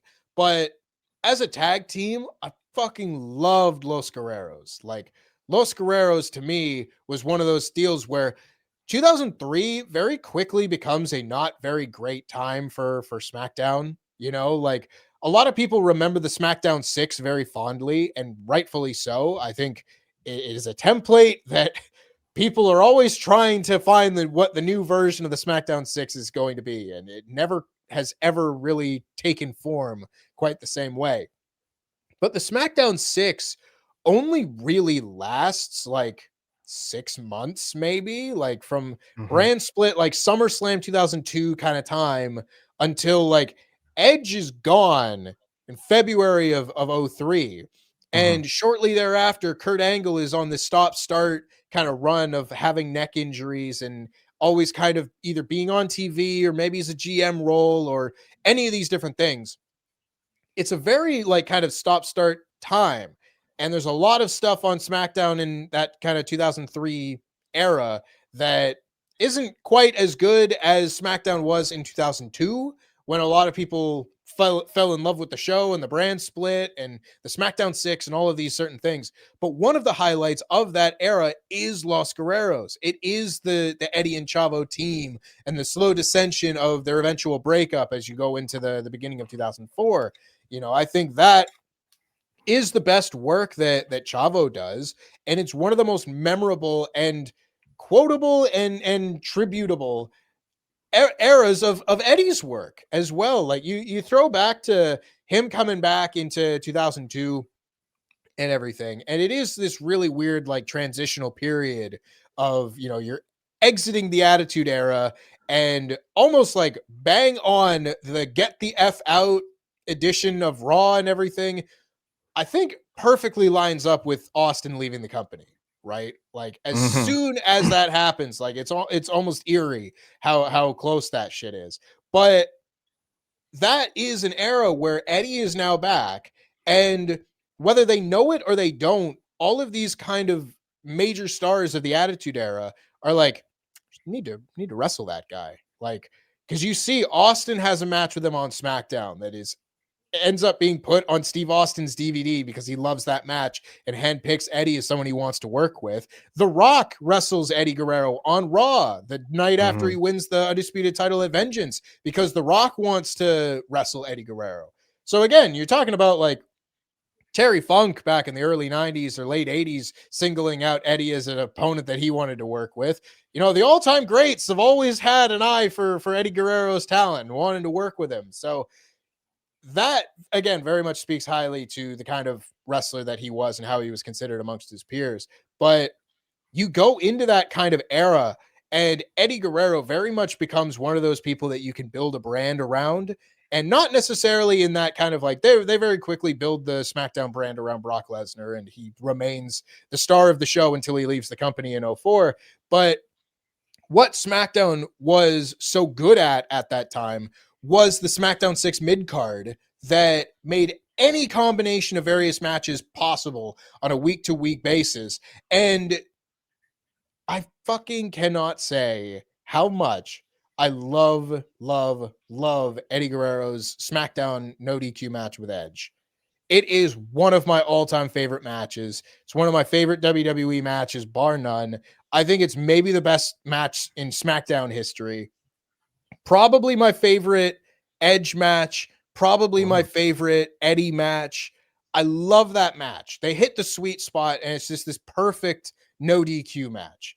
They go absolutely buck fucking wild with a lot of the spots they do in that match, and probably felt much worse for it, you know, after the fact. But I wanted to highlight that as it's a great way to like, that's like September of 2002. You Yeah. know, this is like right getting into the early days of the brand split. You know, and you look up fucking over on Raw, and Raw is a pile of shit at the end of 2002. Triple H being awarded the world heavyweight title, you know, and you're starting to get into Katie Vick territory as you head in through September into October. And meanwhile, on the same show as the Triple H Kane match that is the payoff of the fucking Katie Vick angle at No Mercy 2002, you've got like, you know, Edge and Rey Mysterio against Benoit and Angle in the WWE match of the year in 2002 for the WWE tag titles. It's the SmackDown 6 that made people fall in love with that whole deal. Now, there are loads of different people that you can single out, you know, of that. And it's really funny because you've got your Edge and your Rey Mysterio, which is a really fun little thrown together team, a little Franken Yeah. team of great baby faces that are emerging on SmackDown that, you know, Paul Heyman very clearly wanted to build the SmackDown brand around. And then on the other side, you've got the Franken team of Kurt Angle and Chris Benoit, who are feuding, hate each other, and they're one of the better examples of a can they coexist team really working. But through all of this, the actual tag team of it that really helps to hold the SmackDown 6 together is Los Guerreros. They're the ones that, yeah, they've got, you know, a storyline reason for the Angle and Benoit team to exist, and they break up soon after, you know, and they end up having like their match at the 2003 Royal Rumble and everything's very highly regarded, such and such. But Los Guerreros are the ones that stay through that. They're the remnants of the SmackDown 6 where they, you know, they stay together. They are a unit for at least another year plus from that kind of initial period. And I think they're really kind of the glue of what makes that era of SmackDown so watchable. You know, not just from an in-ring perspective, because them wrestling guys like the world's greatest tag team and everything is some of the best matches you'll see on SmackDown that year. But again, you're looking at the things that people find to be the most entertaining portions of both men's careers, those vignettes, what they're able to do in the matches and the creativity that they're able to utilize. It's just some of the best, like, kind of character work and storytelling being woven through what is otherwise at the time a very weak tag division with those two other Franken teams no longer teams to speak of. You know what? You mentioned how Eddie Guerrero on SmackDown, you know, it played a huge part for him to getting over. Because I don't know if Eddie Guerrero on Raw would have been the same thing. Because I feel like SmackDown and Raw had two different feels. Raw felt very much like WWE's ethos of sports entertainment of, we're gonna focus a lot on the authority figure, some Gaga, some TNA, and some wrestling or some large angles. On SmackDown, it's purely known as a wrestling show because you had Paul Heyman running the ship, and I feel like Paul Heyman being a part of Eddie Guerrero's career played a lot into how Eddie was perceived or treated, because even his feud with Edge, I almost forgot that mini feud, because that mini feud did a lot for both guys, because I felt like that was a feud Edge needed post Kurt Angle, because I felt like after the Kurt Angle feud, he was kind of like in the Mark Briscoe role. It's like, well, you beat Kurt Angle, but what's going on with you, bro?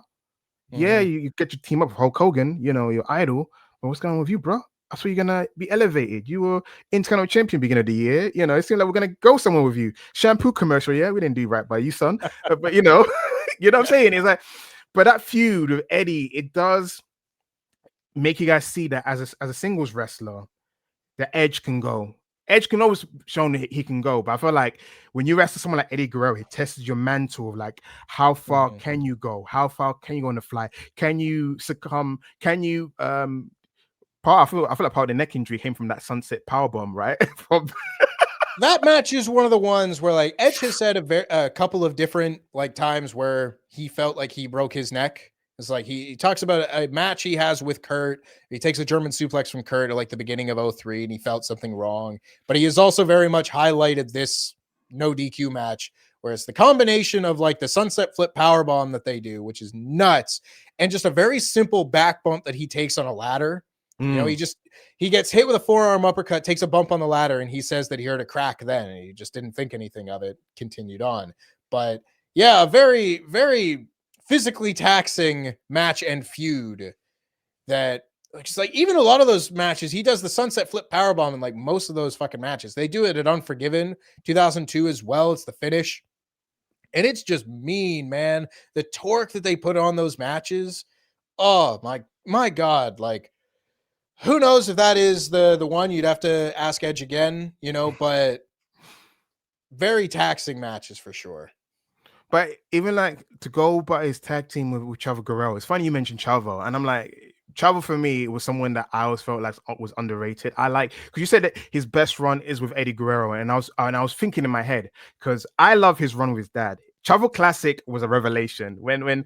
Chavo Guerrero Senior came along, and then they put him with his son. I thought that was a stroke of genius. I feel like I've all the wrestlers in 2004 to have a decent run. Chavo had a good run in 2004 because I felt like his cruiserweight title reign was decent. It was fine for what it was. It kind of elevated him from being a bottom tier to being like a good solid, mid tier, hand. And I also feel like Chavo's feud with Rey Mysterio is the feud that made him viable, because even down years later when they feud over the memory of Eddie Guerrero and then Rey Mysterio puts him over, that was a big moment for him. For me, that's a much bigger moment than when he wins the ECW title. So it's always been said about Chavo Guerrero that if he wasn't the nephew of Eddie Guerrero, maybe. I don't know. Sometimes I feel like when I see Rocky Romero, I'm like, Rocky, you don't have an Eddie Guerrero in your life, but you kind of remind me of Chavo. You tick all the right boxes. You can talk, you can work, but you're always going to be at a certain level. And that was Chavo Guerrero. I liked his work as Lieutenant Loco as part of Misfits in Action. I like that run. And also when he left Misfits in Action and he won the Cruiserweight title, that late 2001 run that he had in the WCW when he adopted Eddie's theme song. I like that run as well Mhm. because he was the only guy as a kid as I knew. If someone went to me, who uses the Tornado DDT as a finisher? Chavo. That was his finisher. And then of course, I feel like he was the inventor of the Gory Bomb. Shout out to Chavo Guerrero. I just wanted to highlight that, I love me some Chavo. And then I don't know, when you got someone like Eddie Guerrero there, can you, it's hard, man, to be in that when you're in that guy's shadow. Yeah. But when Los Guerreros did that vignette, debuted a new theme, Viva la Raza. I was 13 years old, and I was like, that's the most intoxicating theme. We lie, we cheat, we steal. And they come out to the lowriders, the fanfare and reaction. Guys, that was the birth of the Eddie Guerrero. That's going to become the Eddie Guerrero that you love for the rest of your career, because a lot of that personality, because you talk about like guys like, Roman Reigns, he built off his cachet when he was the big dog from the Shield. Eddie Mhm. Guerrero's Light Cheat Steel was built off those vignettes as a tag team. He more or less took the gimmick in the divorce with Chavo. Chavo, you're the nephew. I'm taking the music. I'm Yeah. taking the gimmick. You could cheat, but you have to be like a bit of bitch about it. So Eddie took all that thunder, that push. But that's why I do want to highlight Chavo. Chavo did his bit because people say it could have been anyone. Funny enough, someone else was part of that tag team briefly. Because imagine, dude, right? I'm following Los Guerreros chasing after Team Angle, who's now world's greatest tag team. It feels like because now they're babyface, they're almost like a completely new tag team now.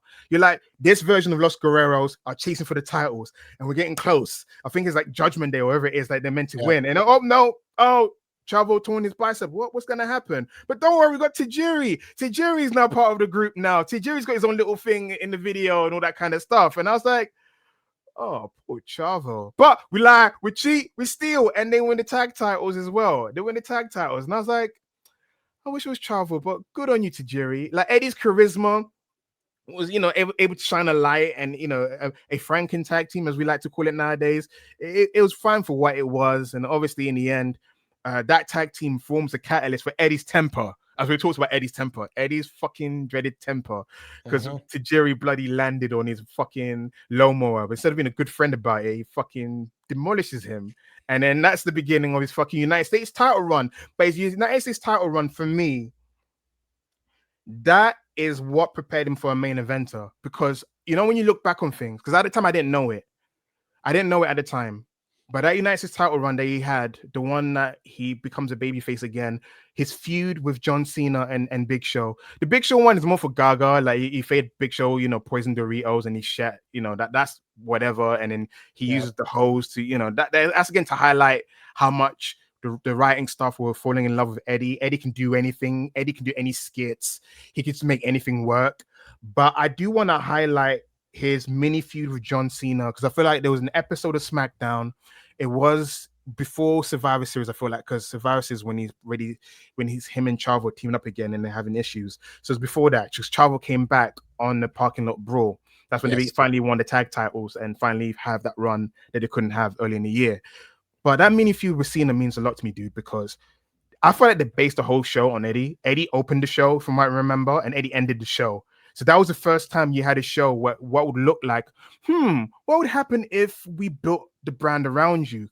The reason I mention that now, because when I was 14, I didn't think about that when he won the WWE title. That probably was a catalyst. That because for me, that's a catalyst. I will never know what it is they went, let's go with Eddie. But for me, if I can look back about what made him break out, it was that feud, that mini feud with Cena, that parking lot brawl, him being a focal point on SmackDown, him having that passionate babyface promo, because John Cena was kind of like, berating him, and he was firing back up. It created a template of the Eddie you're going to hear and see when he becomes WWE champion, when he's challenging for the title. That mini feud, dude, that did a lot, because I don't feel like it gets mentioned a lot. But if someone went to me, what's the catalyst of Eddie becoming the guy? I said, watch that episode of SmackDown. Watch the whole episode. You want to skip it, but watch his portion of the show. Because I don't want to torture anyone, because I don't remember. I was 13. Again, I could put up with anything at that age. But watch that, his portion of the show. You go like, yeah, I can see it. I didn't know at the time, because I didn't know. But do you have any memories or like going back and watching and that time period and see? Yeah, I can kind of see it. I do, and I appreciate that you feel similarly that to I with regards to that, because like I've talked to various people and everything where I'm talking about like, the greatest rivals of John Cena's career and various different things like that, and I always can include Eddie Guerrero within that kind of conversation. Obviously not like at the very top where you've got like your Edges and your CM Punks, or if you're WWE pushing the narrative, Randy Orton, whatever, but in terms of things that actually were important and things that were great and everything, I consider John Cena and Eddie Guerrero to be a real highlight of that era of SmackDown. And that's really interesting, because I got a lot of pushback from those people to be like, I don't really consider Eddie Guerrero and John Cena to be within each other's universe. And I just go, well, then I don't know if you were watching SmackDown at the time, because if you did, you would know these things. Again, these are the sort of things where I think the John Cena and Eddie Guerrero parking lot brawl is maybe included on the SmackDown 10th anniversary DVD. It's definitely included on the Eddie Guerrero DVD. And these are the ones where again, you're getting to hear John Cena talk about all of these things. And you talk about Eddie Guerrero's temper, John Cena will have you know that, like, he was saying a few of those lines in his little rap battle things, and Eddie Guerrero's like, hey man, that's not on. I do not appreciate that. So I'm sure a lot of those stiff shots that you might see in the parking lot brawl, I'm sure a few of them were live rounds. But either way, like, you look at that era of SmackDown, and 2003 SmackDown is a step back from where 2002 SmackDown was, because again, Kurt Angle has to take a long period of time off after WrestleMania, and half of Los Guerreros is injured for a decent chunk of the year, and all these different things. You're starting to see, though, that SmackDown is still, in decent shape if the focus is put on Eddie. Eddie is fantastic, and in a really weird way, he's kind of like The Rock, where when you're looking at these kind of segments that they make for him, where they've got the big fucking hose, he's spraying Big Show with dog food that's meant to be poop. Those certain things are the fucking angles that they continue to give people for the next 20 years, right? That's a fucking Dean Ambrose ass angle right there. And that's not to say that, Dean Ambrose or John Moxley, whoever, isn't great, but it was their way of fucking thinking that because The Rock was able to go out there and have these promos where he could just read out of a phone book and it would be entertaining, that style of promo had to be how every top guy was going to be presented for the next 20 years. It's why John Cena was presented very similarly in terms of his promo style and everything. And it's why they tried to make Roman Reigns into the same thing, but no one's the fucking Rock. People aren't Eddie Guerrero. Tempest, I love you. Tempest, you're saying something. You're saying something that's always been in my head. There's a style of promo, even though I feel like Cena made it more corny, so it became more corny when the big dog did it. But yeah, there is a style of promo that because Rock did it, you have to be cutting and witty and stuff like that. Yeah. It's the style of presentation where in another person's hands, a promo like that is ass. A segment like this where Eddie is fucking spraying down the Big Show with sewer water or whatever the case may be, making him, eat poisonous food and shit in his pants or whatever. All of these things are cringe and unfunny when you've got Baron Corbin dumping dog food on Roman Reigns, right? This shit is unbearable in lesser hands, but shame on Eddie Guerrero for being so fucking entertaining, because I think they took the wrong lessons from these sort of things, that it's not that Eddie Guerrero was so entertaining. They just thought these were good ideas for angles, and thus we had to keep giving the same ideas for angles to people for the next 20 years. But if you are looking back on it and you do look at things with, a more analytical sense, Eddie Guerrero is one of the most entertaining angle guys that you will ever see. I think we were talking about this on a recent edition of, I think, our Dynamite podcast. And in fact, we were, because it was with regards to like the Hangman Page, Tony Schiavone reveal and the Samoa Joe, that whole angle and how it was just staged very strangely. There's a real talent that goes with being able to pull off angles and the timing and your stage placement, stage direction, all these sort of things. If you don't have that, it makes angles really fucking clunky. And it's one of those things that does not get the kind of reverence that being a good promo guy or a good match guy gets. Being a good angle guy makes it so they can write things like this for you, and it still comes together in a very entertaining way. And I kind of want to transition that point into like what we start to see in, I believe, 2004. And we'll talk about Eddie winning the title and everything, but there's a particular angle where Eddie is going to wrestle someone with his hands tied behind his back. And this is like, it's meant to be a joke, and it's going to be, I forget who it's going to be, but it's going to be some fucking joke guy. Like, it's going to be a jobber. It's going to be somebody. And Eddie's like, yeah, I can do this. I can beat them with my hands tied behind my back. No problem. He's jovial. He's laughing. He's joking, and he's doing all this. And then he starts like halfway up the ramp, and Kurt Angle's music hits. And he now realizes that, oh no, I am in extreme danger. I have been fucked. I've been duped. And that presentation is something that you just do not see in the years and everything to come, where, oh, the guy that's got his hand tied behind his back and and everything, and oh, maybe they do a swerve or something like that. It's never treated with that seriousness in a grave manner like it is here. And it might be, various different angles being various degrees of being comparable, but Eddie Guerrero being able to be this really like funny, jokey, jovial guy who's super entertaining and charismatic and can pull off really fun, quirky, silly angles, and then seeming like he's in one of those and immediately being able to turn that into a great pro wrestling angle to further a fucking match is what makes Eddie Guerrero a cut above any of these other people that are also able to do funny, silly shit. Because he wasn't just a guy who was able to do these skits, right? Yes, that's super entertaining. And you can find like clip compilations of everything of Eddie Guerrero's funniest moments. And it'll be a great way to spend 15 minutes on a Saturday night.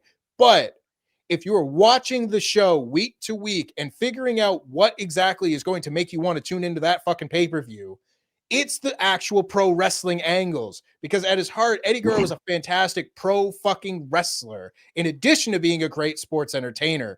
And combining those two in segments like that with that talent of being able to pull off angles on a level that very few others have been able to do is, again, one of those things that I don't think gets enough credit for why Eddie was just as good as he was.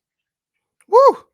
Guys, this is the way does video essays. That's like a testimonial I was hearing right there, because you remind me, because you just basically took me back to when I was 14 years old. At that point, I'm a 12-year wrestling viewing veteran at the age of 14.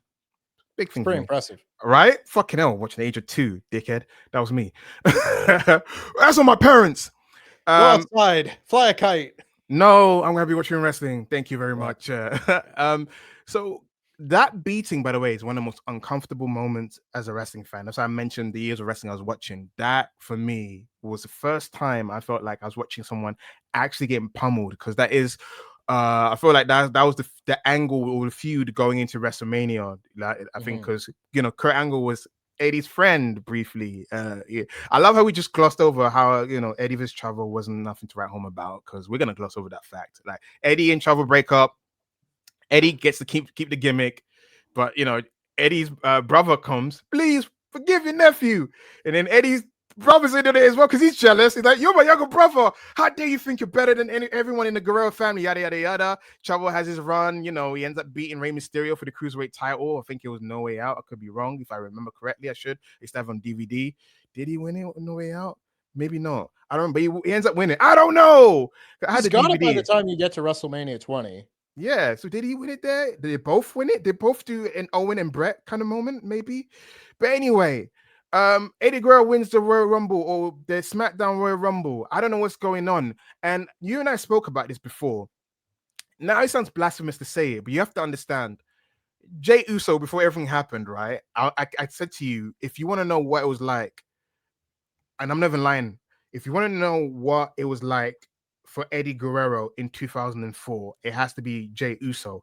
And the reason why I say Jey Uso, because you did not expect Jey Uso to be world champion. Because Jey Uso had a connection with the crowd. And it's weird to say this now, the way the lens we have on Jey Uso in late 2025. But if you go back to early 2025, when he just won the Rumble, and how everyone was like, you know what? Someone new. This is before finding out that he can't go, before finding out he's Billy Gunn of his fucking tag team, that he can't go by himself. He can't do a bloody marathon. The connection he had with the crowd for the bloodline stuff, because you have to remember, Jay got over because the bloodline. We always talk about it, how the residuals of a storyline is what forms the flame on the fan support. Sometimes you can hone on whatever that is that made the crowd love you. You can hone in on that and expand it, or if you lose it, the fans may lose you. Because we talk about Sami all the time. We love Sami Zayn because we love Sami Zayn regardless of any storyline. But what took Sami Zayn over the level that he was the last few years was the bloodline stuff. But he was goofy and comical. Someone posted Roman Reigns' original theme, and they're all coming out. And then Sami Zayn's dancing like he's got ants in his pants, or there's a flea in his jacket. And you're like, he's not going to do that now. He's honorable. Jey Uso, he had the whole, residual of that storyline, being the one to stand by Sami Zayn, stand up to Roman Reigns, then having a cool entrance, right? and that cool entrance is what propels him to the next level. But is that almost underdog level with the character because you don't believe it? It's one of them ones where he was more over than his push, or he had more fan support than the push he was getting right at that time because he became an Intercontinental champion briefly, but that was nothing to write home about. You can't say that Intercontinental title run does not equate to what Eddie did as United States champion because Eddie's had years worth of being singles champion in WCW and in WWE. So we know what Eddie is like as a champion. I think with Eddie's United States title run, it was first time seeing Eddie Guerrero as a singles babyface with the title because at that point, he's never had a singles title as a babyface. So you got to see that. Jay had a few weeks, so you can't really say I don't know what it would be like as a world champion. But I'm telling you, the connection with the crowd, the mullet, and everything like that, I feel like that's very Eddie Guerrero-esque going into No Way Out. Because I did not think he was gonna beat Brock Lesnar, my friend. I felt like he was just the rest of the month. I felt like, you've had such a great 2003. You have such a connection with the crowd. Let's try it. You're gonna be someone that's there for Brock Lesnar versus Goldberg for the WWE title or something like that. Because that's what I was thinking at the time. Lesnar, Goldberg, WWE title. This is great for Eddie. He got to cut that amazing promo, talk about addiction, talk about everything he overcome, and how someone like Brock Lesnar will not get in his way of what he needs to be WWE champion. I go to sleep because I don't have Sky like that, and I wake up in the morning, go on the WWE.com website, and I see that image of Eddie Guerrero on his knees. I think with the Mexican flag on his shoulder and the belt in the air. I see that and I go, what the fuck? What the fuck? I don't want to say I was teary-eyed, but I was emotional because I was like, no way, Eddie beat Brock Lesnar. Like, how the fuck did that happen? Like, I start reading results because back in the days, WWE.com was my source of wrestling results. Mm-hmm. So I go on the website. It was mine when I started, bro. Exactly, that's how I watch right? pay-per-views. The good old Refreshing days. that fucking deal as Right? the matches come in. Dude, I wake up early in the morning and I'm because it's before school as well, and I'm reading. I'm like, how did Eddie win? Like, I'm scrolling through. Yeah, go back. And I'm like, Eddie's WWF champ. Like, what, dude? I don't know how to. Yeah, he's Jey Uso, but he's got the Samoan family behind him. But it's like, I don't know. It's when AJ wins the title, against Dean Ambrose when it happens. You can't believe they did it. That's not the same one. But dude, Eddie Guerrero fucking became WWF champion. And I was like, what the fuck? What the fuck? How long is he going to be champion? Because the Kurt Angle feud was like, oh, is he going to lose to Kurt? Because Kurt is an established main eventer. And then, I never believed him as friends. It was weird. I was like, yeah, sure, Kurt. I guess sure, Kurt. Whatever. It's not like I didn't trust him because he was friends with Brock and Brock turned on him. So I had no idea that what's going to happen. But when he takes off that referee shirt and then he starts beating the fuck out of Eddie, I was like, enough. It was like that Simpson thing. He's already dead. Right? Yeah. I felt so uncomfortable. And then you go into WrestleMania 20. They have their match. Eddie outsmarts Kurt Angle. I'm gonna throw it back to you because now we're entering Eddie Guerrero's WWE champion. A part of me was thinking Eddie as a solo wrestler was not there for that long. Most of the times, the tag team he had brief runs as singles champion, but the Eddie Guerrero that we're talking about right now, the lowrider, light sheet and steel, he was more of a character wrestler at times as well because he would implement that motto into his matches, but he was able to find a happy medium because he didn't go for a Tony Storm-esque trial and error of how much am I gimmicky and how much am I wrestling. It didn't detract. It actually added. It made him more beloved. But when he becomes WWE champion, do you feel like if someone went to you, Tempest, what is the highlight of his run there? Would you just say it's 05? Because he becomes WWE champion in 04, but he spends that run putting over JBL, but not in a bad way. He creates a new main eventer. I also like when a wrestler is able to create a new superstar. That's almost as big as like winning a title. Like what Will Ospreay did for Kyle Fletcher is big. What Hangman Page did for Swerve is big. Obviously, this was one's more ham-fisted because people did not see this guy who was previously a tag wrestler ready for that spot, but he did what he needs to do. So when I'm throwing many questions at you, but the last one I asked, do you feel like if someone went to you, what's the testament of his singles run? Do you think it's 05? It's difficult to say. Probably it's like a consistent run. 05 is like it's good stuff. It's wacky, silly soap opera goofiness, at times with Ray and Dominic and all that stuff. But in terms of like a run, like they have a storyline that lasts 6 months plus, and they get from point A to point B with some twists and turns in the middle and good matches throughout. And I like that. I like that as a run. It's very easy to like look at the Eddie Guerrero Rey Mysterio rivalry of 2005 as like a complete picture and everything. Whereas, the 2004 stuff is like, I think the highlight of the whole run, obviously, is him winning the title. Like, if you're honing in on one exact moment, thankfully, he wins it in a very good match as well. Like the No Way Out 2004 match, which also did feature Chavo beating Rey Mysterio for the Cruiserweight title in the undercard. You had that right. Thank you. Him winning the title is incredible. It's massive. It's one of those things that, like, as I'm learning everything about wrestling, I can see that Eddie Guerrero is a WWE champion, right? And Eddie Guerrero WWE champion is like woven into a lot of the big video packages of the era, and everything. So it was never like I was not surprised seeing it, right? To me, it was always just the surprise was seeing that Eddie's like run is like kind of mildly regarded, that like, has a great match winning it, has a like good match at WrestleMania against Kurt Angle, one of the better matches on the card, and then learning that like the rest of his run is devoted to JBL and the kind of feelings that go along with that. That was more what I kind of had to reckon with as I, grew up and not only found out what happened and everything, but figuring out like the bigger picture of it, how it was perceived, how it's perceived now, all of these different things. Because all of these things change. A lot of people hold JBL in higher regard than I do personally, and so this is the thing, right?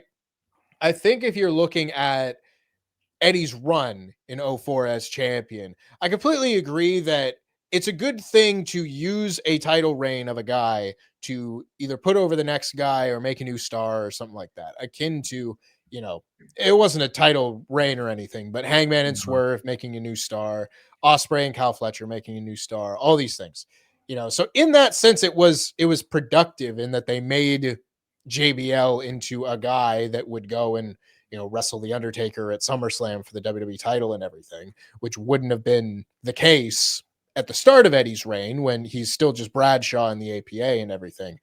But at the same time, if you fucking watch SmackDown in 2004, I did. Jesus Christ, I did. JBL on top is dreadful fucking television.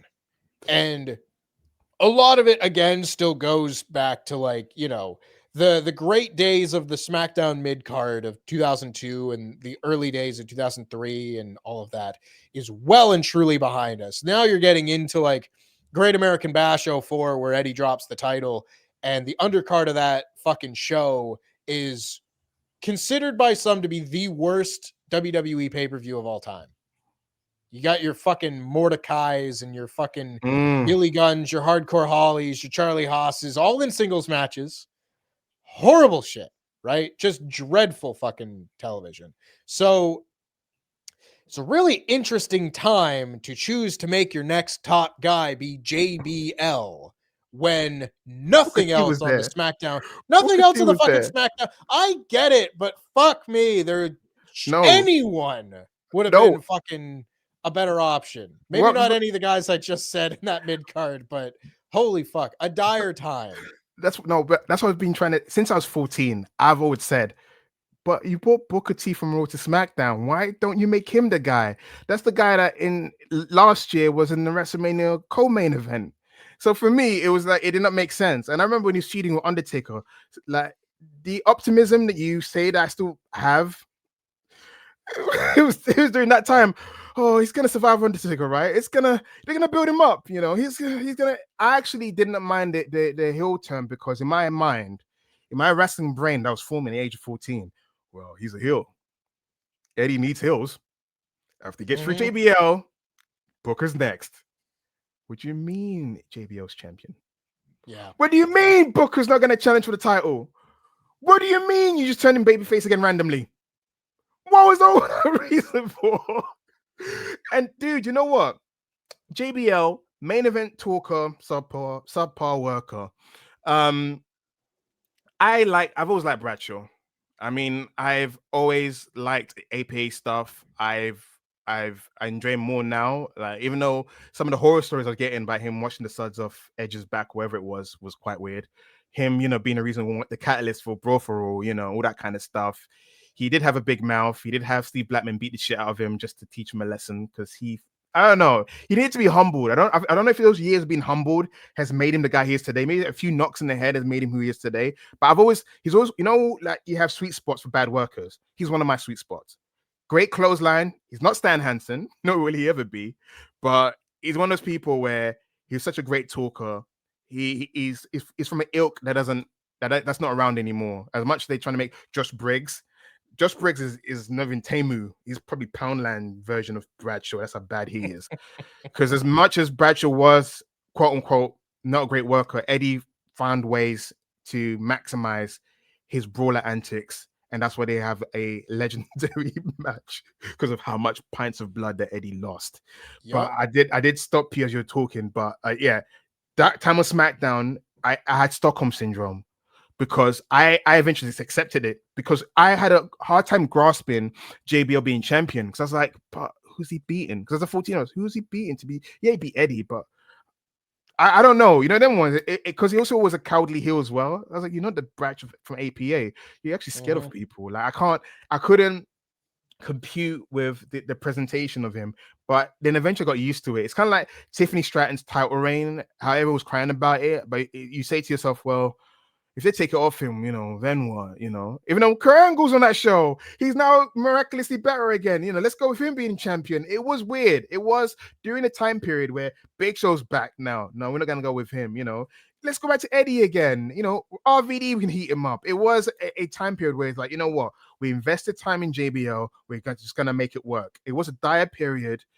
I do have nostalgia for it, but not in a good sense. As in, like, I remember what it was because I went to my friend's house to watch SmackDown every week. So he had Sky, so I used to go to his house. And yeah, JBL. Oh my days. Yeah, it was not great. I can't even lie. I can't even do my optimism. No, it was not great.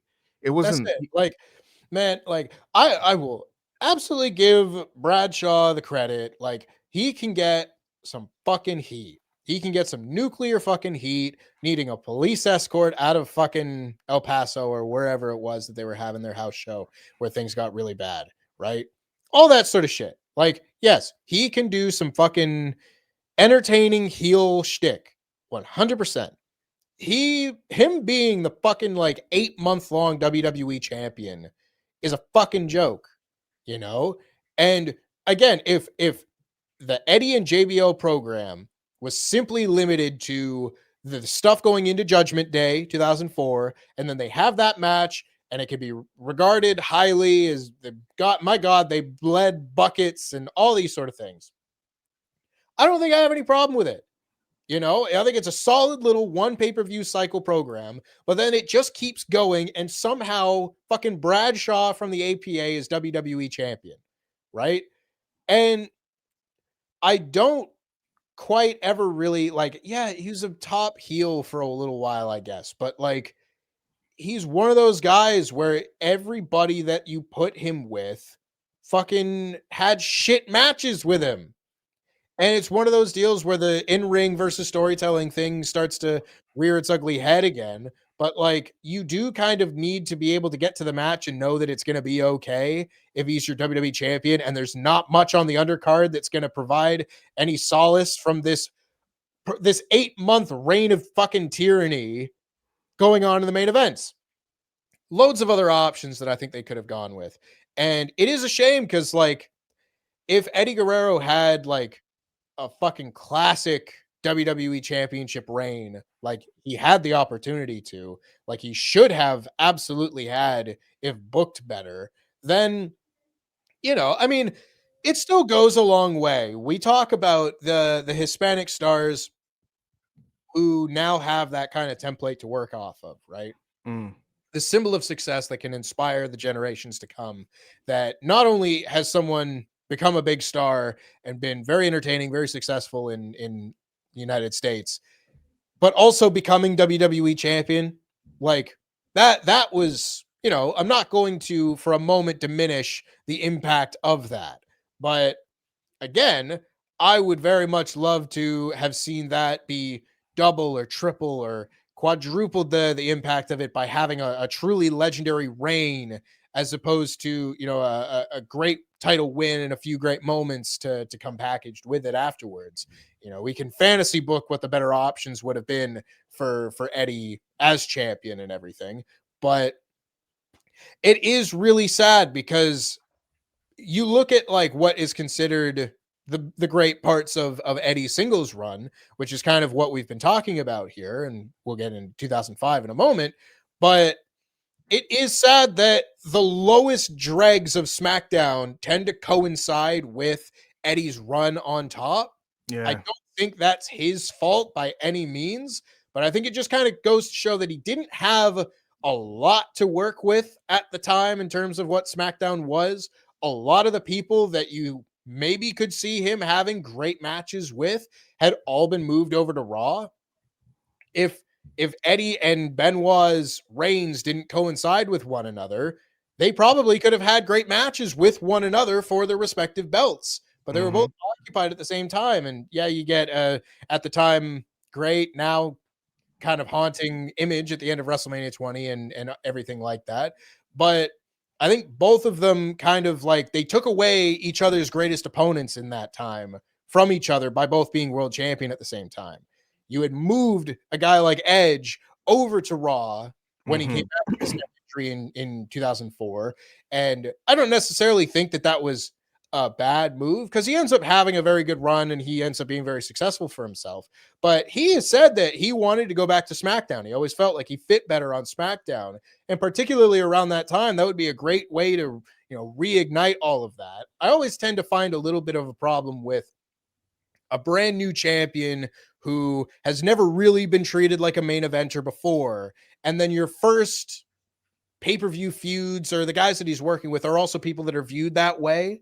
You look at like just as an example, but like when Swerve's first pay-per-view title defense when he won the AEW title was against Christian, it didn't feel like he's wrestling the guy who has constantly been in the tier that he is now trying to break into. Yeah. It's a guy who is in the tier that he is trying to escape at the moment.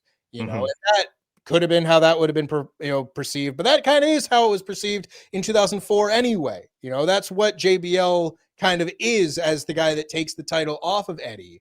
It's not the other main event guy that whatever. We'll could go on and on about JBL. His WWE title.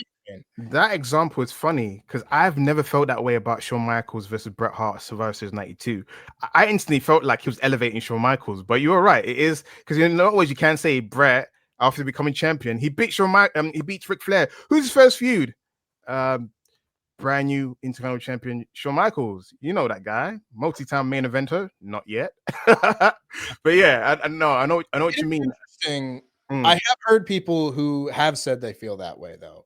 Like when Bret, as in his first reign as champion, his pay-per-view title defenses are against Shawn at Survivor Series and then Razor at the Royal Rumble, and he drops the title at WrestleMania, that there are those feelings that it's not until the next year where they have really felt like he actually is the main event guy that should be carrying the company. And a lot of that going along with it is because of the kind of not caliber because they're great wrestlers, but like the perception of his opponents, that it felt like the company and the title and everything had taken a step into the mid card, at least until Bret wins the title back at WrestleMania 10. So it's interesting. It's different perceptions and probably has a lot to do with like when you watch these sort of things and everything. I was too, so I didn't know shit. I was 2-3. You know what? You nailed it. It's like, when did you start watching? I had no perception of main eventers. There you go. You could be wrestling Skinner, which you did one time, and you'd be like, yeah. Wrestling Virgil. Bret Hart's retrospective would be something I would love to do with you one day because he's a guy he was a favorite of my family. He felt like he was part of my family. So that's how much we loved him. And I grew up with him being champion or near there. And I can say this is an Eddie thing, which is a little snippet. We'll talk about it. His first title reign was a precursor of like first title reign is just like a starter, just to get you, get fans familiar with you. And your second reign is when you become a main eventer. And that is something that Eddie Guerrero never had the opportunity to do, because as we're finishing off 2004, what happens when he loses the title? Kurt Angle gets his win back at SummerSlam 04, and then he feuds with Kurt Angle's Team Angle 2.0, which is Luther Reigns and Mark Jindrak and stuff like that. Big Show comes back. Bad time for SmackDown. Yeah, that's what Eddie was doing. And then I think he was part of there was a fatal 4-way when there's like the Ghost of Christmas Past for JBL, which was, I think, Taker, Booker. I don't know why Booker's a ghost, but yeah, Booker, Taker, and Eddie. I think that was a fatal 4-way. And it's then the time that Eddie and Undertaker wrestle on WWE TV. They have one singles match on a house show at some point, but it's mad because, like, why couldn't they have done Eddie and Undertaker at SummerSlam? There's a big match that I think people it would probably have been better than fucking JBL and Undertaker. Let me tell you that much. Well, it was meant to be Muhammad Hassan. Like, was it? Or am I thinking of the wrong show? Am I thinking of the wrong show? Isn't that 05? Am I wrong? Wow, I jumped a year. No, you're right. You're right. Yeah. See, listen, that match was so bad that I wanted to block out my mind, because the only thing I remember is like Tombstone on the on the limo. Besides that, it's two plodding guys. It's weird. So Taker's a weird guy as well, because I let the real life Mark Calloway's beliefs kind of cloudy in my brain sometimes, but he was an inconsistent guy in the ring. Because how can you go in early in the year and you're having again, I'm skipping years, but he would have a great match with Kurt Angle at No Way Out and then face Mark Henry the next month, and it's a stinker, like he's quite inconsistent. But yeah, you get discussion about the Undertaker at some point. I'm ready for it. Dive into. I'm ready for it. Dive into. Let's do hopefully you guys have been enjoying it. We're reaching the final stretches of Eddie Guerrero, which is 05. I'm going to talk about 05 because 05, I felt like for me when I was 15 years old watching it, I was list the years because I have to, because it's kind of like my diary. For me, he's done so many great things in his career. He's always played an iteration of the same character throughout the various stages of his career, especially the Latino Heat character. But 2005, when his temper gets the best of him, when we talk about the friendly rivalry with Rey Mysterio that ends up becoming a bitter rivalry, a little friendly, a friendly joust, becoming tag team champions. One of the best Eddie Guerrero segments is the Royal Rumble segment when he steals Ric Flair's number. Love it. Guerrero! Love that. He did something that people credit Jericho with, but if you look at it, it was Eddie Guerrero, man. Eddie Guerrero had that. I've never seen it to this day. It's Eddie. I call it the collarless suit jacket that he had, right? And then the stare is almost like the evolution of the Eddie Guerrero frown. But that Eddie stare, when he hugged Dominic Mysterio, like, yeah, he became a telenovela villain, but him brain busting Rey Mysterio on that steel steps after losing the tag titles to Eminem, I think. And that is another uncomfortable moment. He's beating his friend like he owed him money because he got busted open, all that color. Like, how did you feel when you watched that? When you watched that heel turn, how did you feel, Tempest, watching that visceral reaction, knowing that this is a guy who loves his mate, but he can never beat his mate, and it was bothering him? You never see that. It was eating away at him. It was months and months. They even have a WrestleMania match, and you can't beat him. You can't beat Eddie Guerrero. Then even Chavo gets reintroduced. Chavo is kind of like, I want to, because I'm trying to think. Owen was at some point like almost like a devil in Brett show. I'm trying to remember if it was, but anyway, you got Chavo there, like trying to empathize. Well, like, I wouldn't let that happen. Like, what's going on with you? I like those beats in that storyline. For me, it was, if you ask me what is the best storyline for me, it's that, because I saw that heel Eddie Guerrero, and I was like, yep, give him the title, because yeah. I mean, obviously, I think it's fucking great. I think it is such an interesting way of melding different styles of storylines. Because again, the presentation, the performance of Eddie Guerrero is through the roof, like incredible shit.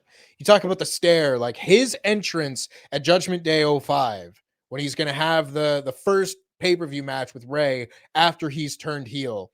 Mhm. And again, it's not the scowl, it's not the look that he has in the back half of WCW and anything like that. It's just this kind of like 1,000-yard stare, kind of like dead inside look. And it's a completely different look that we've seen from Eddie to that point. I love the work that they do together. And I love that they were still able to pull off really interesting, entertaining storylines and matches at this point in Eddie's career when, Eddie's body at this point is very different from his body was in 97. Mhm. So they're not going to have the same kind of match that they would have had at Halloween Havoc. But being able to adapt those things and still be able to adapt with the times and have good matches, I think, again, speaks to how good they were. This is a really interesting thing, and it speaks again to my tastes in wrestling, because anybody that hears me talk about, the what I like in wrestling would probably just kind of assume that, the telenovela fucking soap opera kind of style of storytelling is less so my cup of tea. And I don't necessarily think that that's the case. I fucking love the custody of Dominic Mysterio ladder match. I don't care that it's ridiculous. Like, wrestling can be ridiculous. That's all well and Mhm. good. But I love that the story of Eddie and Ray in this '05 chapter is still at its heart a story about a competitor that can't fucking win this one match, and he goes to crazy zany sports entertainment lengths to try and wound his former friend as a way to try and win these matches and everything. But at its core, this storyline is still about a guy who is unable to come to grips with the fact that he can't win that one match. That is just pro wrestling, simple storytelling done expertly with the flourishes that you might want if you are someone who loves that kind of soap opera style of presentation in wrestling. That, I think, is a great way of blending those things in a way that can work for everyone. Love the work that they do together. Again, these are all things that I'm watching in the DVDs and everything as I'm getting older, and I watch them win the tag titles from the Bashams at No Way Out 2005, and then I watched their match at WrestleMania 21, in which I really am sad that Ray's fucking mask breaks like Mhm. 2 seconds into the match, because I WrestleMania 21 is a pretty good WrestleMania as far as That was one of my I'm faves, man. I had a concerned. DVD. I think I Yeah, still have it. is really, really good WrestleMania. That match, if Ray's mask doesn't break, I think you add a full extra star onto that match, and it's like that WrestleMania is regarded even higher. But I really like the match regardless. Their Judgment Day match, again, is really, really good. Their match at Great American Bash '05, again, is really good. It's like the only good thing on that pay-per-view. Their SummerSlam ladder match, it has its problems because, shit goes awry from time to time, Where the fuck but is Vicky? you can edit that shit out. You don't have to watch that now, but a good ladder match, and then all goes into the cage. And this is the sort of thing when you talk about this storyline and this character and him being world champion, because there's lots of, talk about he very possibly could have beaten Batista for the World Heavyweight Championship shortly after, the No Mercy match, and unfortunately, Eddie's last days, because I would so love to see this character where it leaves off in the Ray feud, where he wins that cage match, he fucking does all this, and eventually he just kills his friend. He kills his friend dead. This frog splash, he has the chance to walk out the door. He's like, no, I'm going to kill this little fucker. Beats him 1, 2, 3. And he's revealed as the new number one contender for the world championship. And by the time you get through this, he's turning babyface again. I was annoyed. Like, I was annoyed by that. We'll talk I about don't that. know how well that works. That kind of goes against the point that I'm about to make. Mm. But I would love to have seen the fallout of the Ray feud, in that, okay, you got that thing that you wanted. Now what? Was it worth it? Was chasing that win? You got that one win that you really want, but does that make you feel better? That's always a really interesting character dynamic to explore with a wrestler that is beloved but then does shitty things, right? Mm. You look at it like, Hangman Page kills Swerve Strickland. Do you feel better? No. And then the story is, the redemption that then takes a year, and eventually he has to come to grips with the fact that what he was doing was wrong. I think there's a very good chance that you see, that kind of style of storyline play out with Eddie Guerrero after the Rey Mysterio feud. That I think it's almost a guarantee that at some point they would come to each other again, that Eddie and Rey would have to cross paths.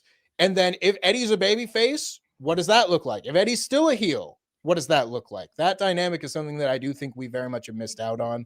I Yeah. think, as you say, that second title reign being the one that really makes you, I think Eddie Guerrero, World Heavyweight Champion, probably does pretty well in 2005 and 2006 and everything. I don't know, because there's always the plans that people have talked about where WrestleMania 22 would have been Eddie and Shawn Michaels and everything like that as a big dream match.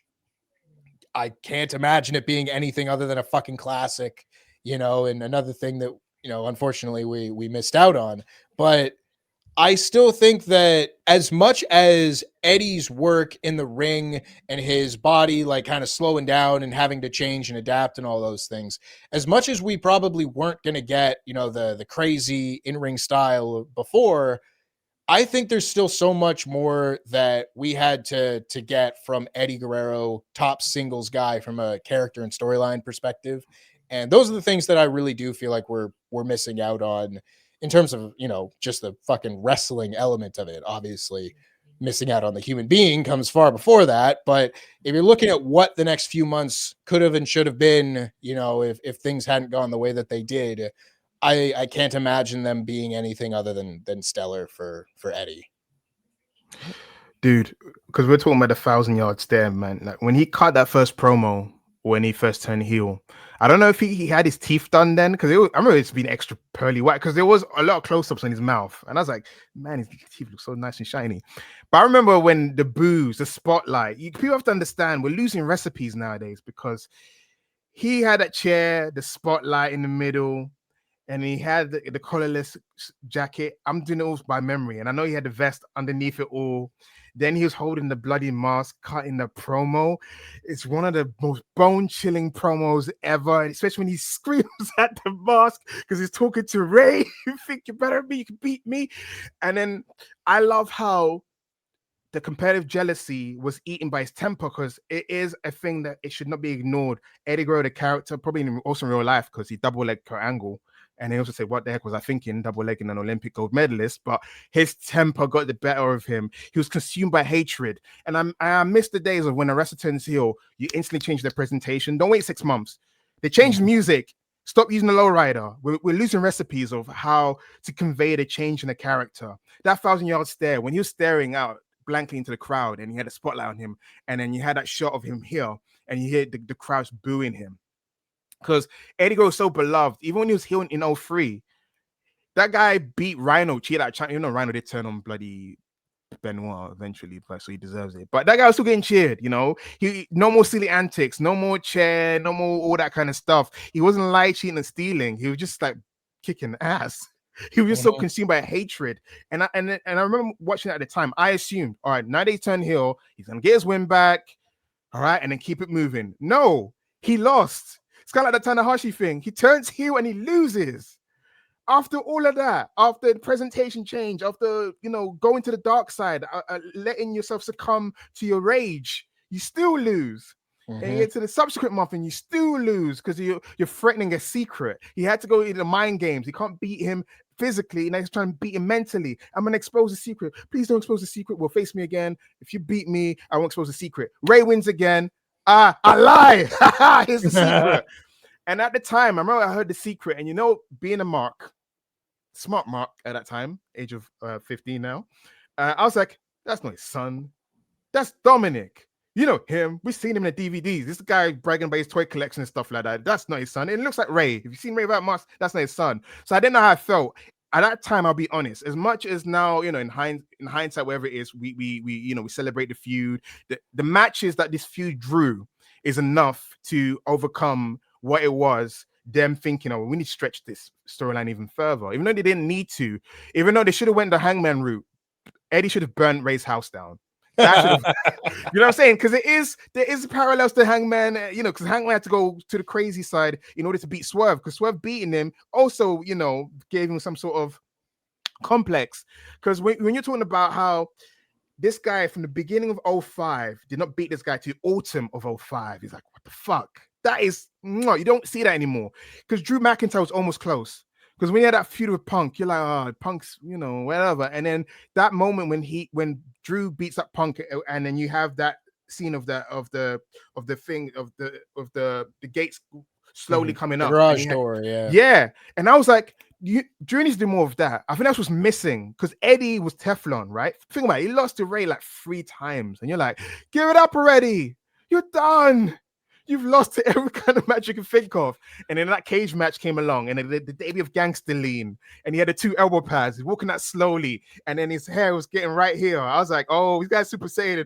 These guys Super Saiyan. And I'm vibing with the song. But in my head, I was like, you got to win, dude. You've lost so many times. You got to win. And then when he wins the match, I was like, the culmination of this run, of this heel turn, is going to lead him to face Batista and win the title.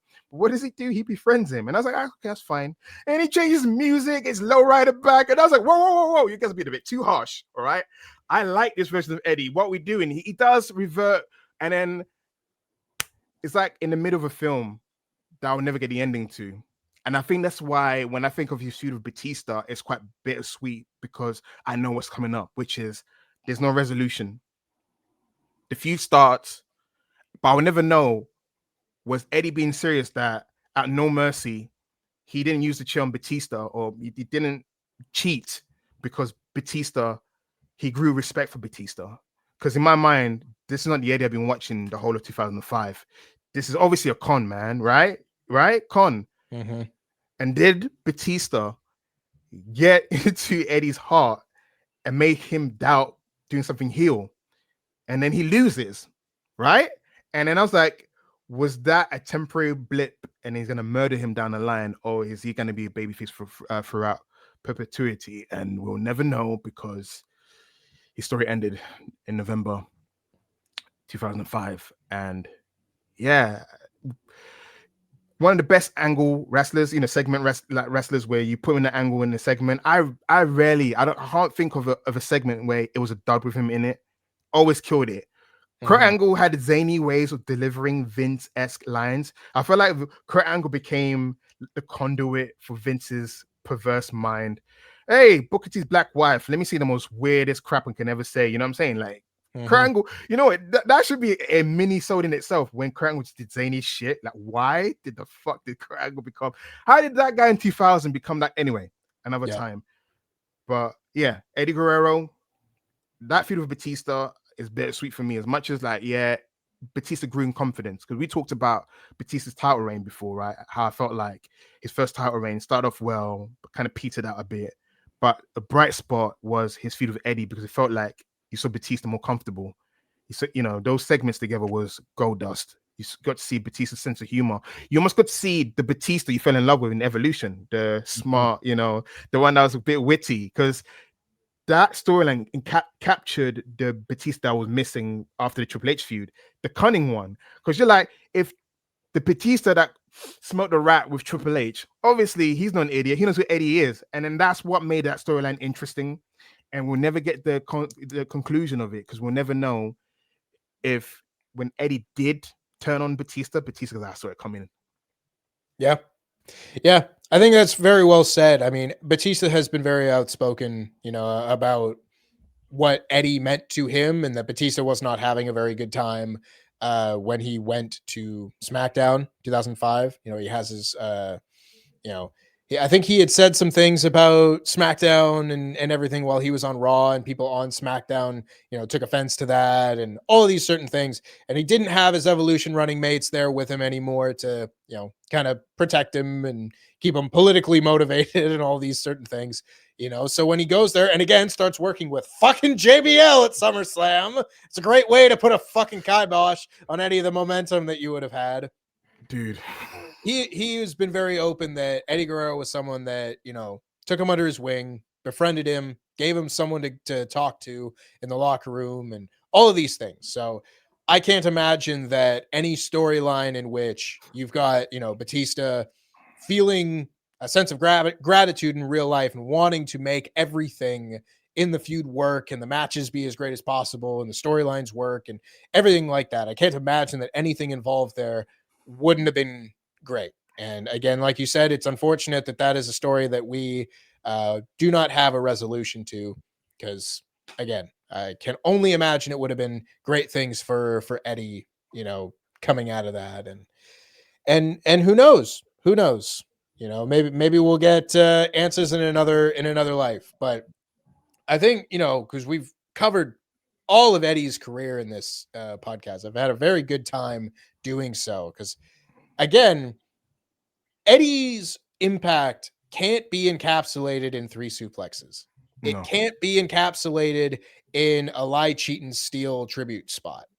Those are little pieces of things that made Eddie who he was. And not to say that anybody needs to completely model their entire persona or anything around Eddie. But as we've said at various points in this podcast, there have been certain things that Eddie does better than virtually anybody. And those are things that if you're in wrestling school and you want to look at different things that you can study, those are the things. Don't just steal a move or a funny spot that gets recognized and would get a pop. But you can study and analyze the different things that make Eddie Guerrero as good as everybody knows that he was, and maybe not the things that get touted as such as often, but you watch more of his work, you get to see the idiosyncrasies and in his work that make him a cut above so many others that have come before or since, and why Eddie is still regarded as one of the best of all time by many of his peers and many of his fans. So hopefully this podcast can be a bit of a celebration Yeah. of all of that. A bit of just like taking a step back and trying to look at the whole picture in a longer format than, just a quick little video or a quick little, tribute spot or anything like that, because Eddie Guerrero's greatness is something that needs to be discussed at length.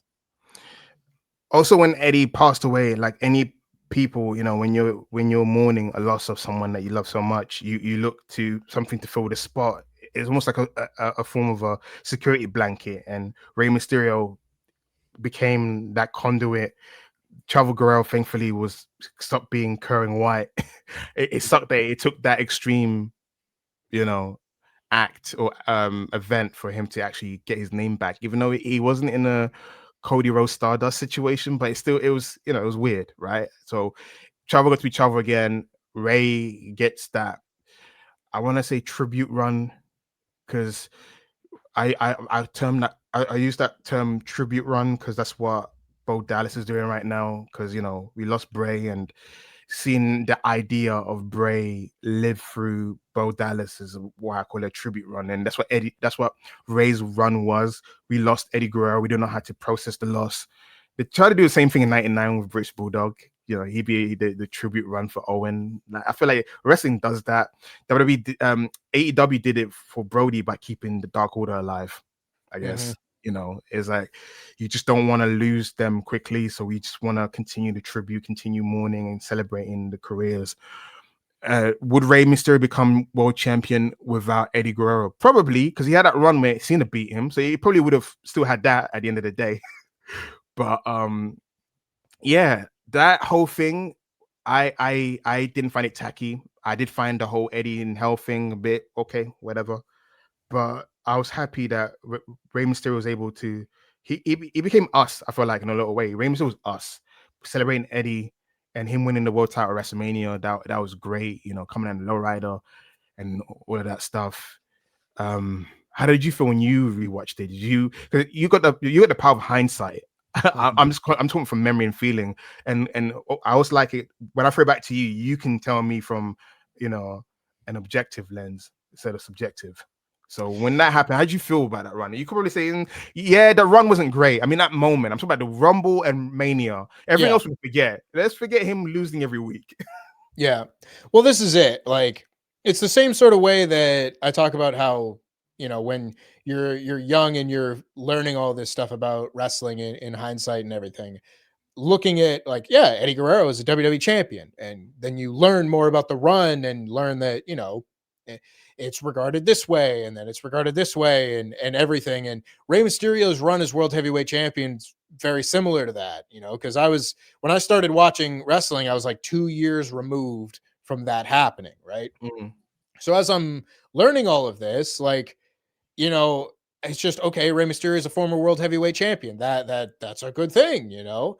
So I'm then going back and watching clips and everything, and kind of putting it together, like the context of everything that happens, and you know, really that Rey winning the Royal Rumble and then winning the title at WrestleMania. Because if you're just watching like the Royal Rumble highlight pack, it's just Rey Mysterio is this winner of the Royal Rumble. He set the record for the longest Rumble deal and all that shit. And it's not until like you really start to learn about it all that like it happens, because it is kind of an Eddie Guerrero tribute run. And I don't have a problem with Rey Mysterio winning the Royal Rumble and Rey Mysterio winning the world title at WrestleMania. I think that's all very nice. Obviously, I would not have, you know, Randy Orton say that Eddie Guerrero's in hell and all that kind of shit. You know, I think that is in very poor taste. And everyone involved has said that they did not enjoy doing it. You know, Yeah. so maybe when no one involved enjoys doing it, maybe that's a sign of something. But I think where it kind of loses me a little bit is, you know, I think Ray could very easily have had a run as world champion where he's still got, you know, the EG armband and, you know, he can play that up. But it's when the reign comes to an end because of Chavo, and then the run of Chavo and Ray, while they did some good work together coming out of that, like the spirit of Eddie Guerrero was still a character on WWE programming like Mm, for like mm, a year after his passing. mm. And at a certain point, I think that does start to feel like it's in bad taste, you know? Like I get that it is involving a story with one of his best friends and one of his family members and all of that sort of thing, but I don't think people look back on Rey Mysterio's run as world champion fondly. A lot of that comes down to how he was booked as world champion, which is incredibly poor, you know. But combining that with just like, I have heard from plenty of people that were watching at the time and just going, I would like to be able to watch this and not be reminded of this horrific thing that has also happened at every turn, week in, week out, you know, for the basis of someone's heel turn almost a year later, you know, and then the run that they then have and all of that certain thing, you know. So yeah, going back and watching it, because like I watched the Chavo Guerrero Rey Mysterio like Falls Count Anywhere and then I Quit match and all that, and I just assumed like, you know, these are matches that I'm catching up on and they're pretty decent little matches. You know, I didn't look at them with disdain at the time, but again, as the whole picture starts becoming more and more clear, Mhm. I don't really look back on it particularly fondly. You know, the whole deal just does at a certain point. It is an Eddie tribute run, but if you're gonna do that, maybe treat the whole run with a bit more respect. Don't have Ray be this fucking nothing champion that's getting beat by all the giants every week. You know, if they wanted to do that and Ray was just going out there and being a great world champion for the time that he was, I think I'd probably look back on it a little differently. It's Yeah. just the whole run in 2006 after WrestleMania is not positive, and so therefore I don't think it succeeds in being a good tribute act, if that makes sense. It's funny you said that about the spirit of Eddie Guerrero, because I will say at the time when Rey Mysterio lost the world title to King Booker, everyone was sick and tired of the spirit of Eddie Guerrero storyline. I think it reached its natural end. There was a lot of online chatter of people being tired. It felt like, okay, we miss Eddie, but can we Ray the character, the wrestler, come back? Not Yeah. this avatar of Eddie Guerrero, because it is a shame because it did kind of sully Rey Mysterio for a bit as well. Because I Mhm. find myself rooting for Chavo. Yeah, kick his ass. I'm tired of him talking about Eddie as well. Like you forget how you felt in the beginning, all raw and emotions. Yeah, you do it for Eddie, and later, I'm tired, man. Just let Eddie rest. God, God, Yeah, Trevor, you're the Guerrero. Why are you not champion? I don't want you to be champion, but yeah, Yeah. I'm hearing all that. You know what I'm saying? Yeah. Yeah, Vicky, turn as well. I'm tired of this shit. And then you get to Benoit and the Eddie Guerrero state, and that's when you're like, yeah, please, please.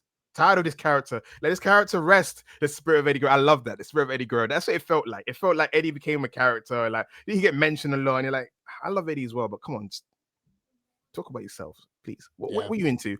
But nowadays, we talk about Shaw Guerrero. You know, she briefly was Raquel Diaz. You know, in the developmental, didn't really become anything of note in terms of wrestling.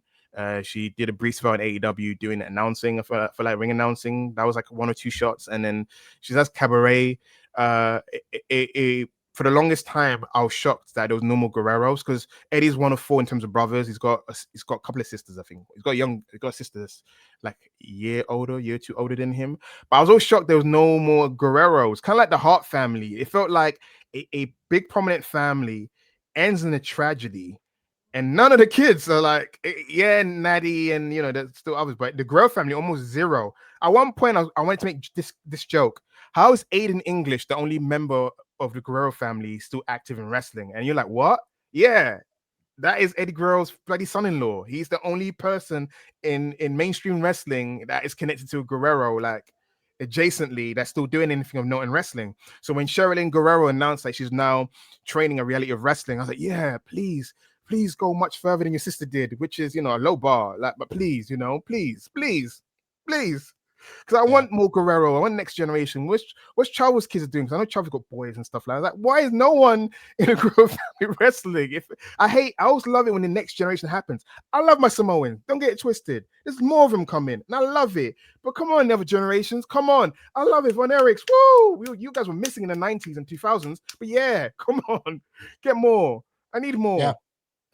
I mean, I can't fault anybody for choosing other professions, absolutely. Yeah. But having another Guerrero in the wrestling business, it feels right. It's someone that you can very easily root for the success for. And I wish again all the best as we move into 2026 and onward, upward in the world of pro wrestling. You know, Sat, I thank That's you me. very much for taking this little retrospective journey with me. You know, this has been a big old podcast, but Right? one that I very much enjoyed doing. Eddie Guerrero, of course, meaning so much to so many people, myself and yourself included. Mm. Of course, it makes me feel very blessed to be able to come on here and have a platform such as this and a co-host such as this to be able to have a discussion such as this, a ruthless discussion, if you will. You know, Ruthless. so shout You know out what? to all the Eddie Guerrero fans out there. Shout out to all the wrestlers that continue to be inspired by him. You know, there are far worse options to try and model your career around and pay tribute to. And Right? hey, if that's going to come out as just a trio of suplexes or what have you, I'm not going to fault you for that. I just would recommend that we look deeper because this guy and his career and his work can't be encapsulated in one move or one tribute. And there's so much to learn by studying one of the all-time greats. I do want to add that Eddie Guerrero is one of those rare guys where, despite what his perceived size was back in those days, he, through hard work and his charisma, was able to break through the glass ceiling and become one of those wrestlers that, you know, is revered. And we were talking about no wasted motion. His footwork was always incredible. Like we also about it's the in between spots that kind of gives away your experience or your inexperience. And he was a super veteran because the way he wrestled is almost like when you watch a film and you see a seamless edit, which is you can't tell there's an edit. It's almost like a one shot.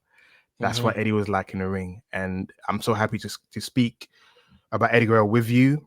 And he's one of those wrestlers I wish that, you know, you got to see him.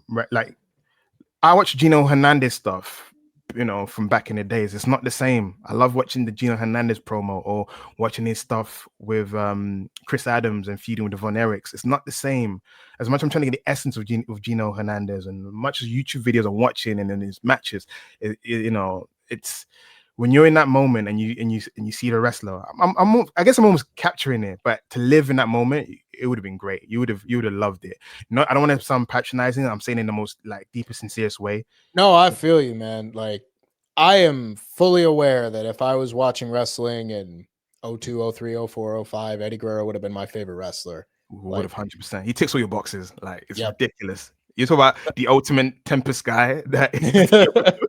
If there was a list, the ultimate Tempest guy, like he would do you no wrong. He would take the most crappiest segments and spin it around. He had no duds. He's one of those rare wrestlers where he remained unscathed in terms of doing segments because he always made it gold dust.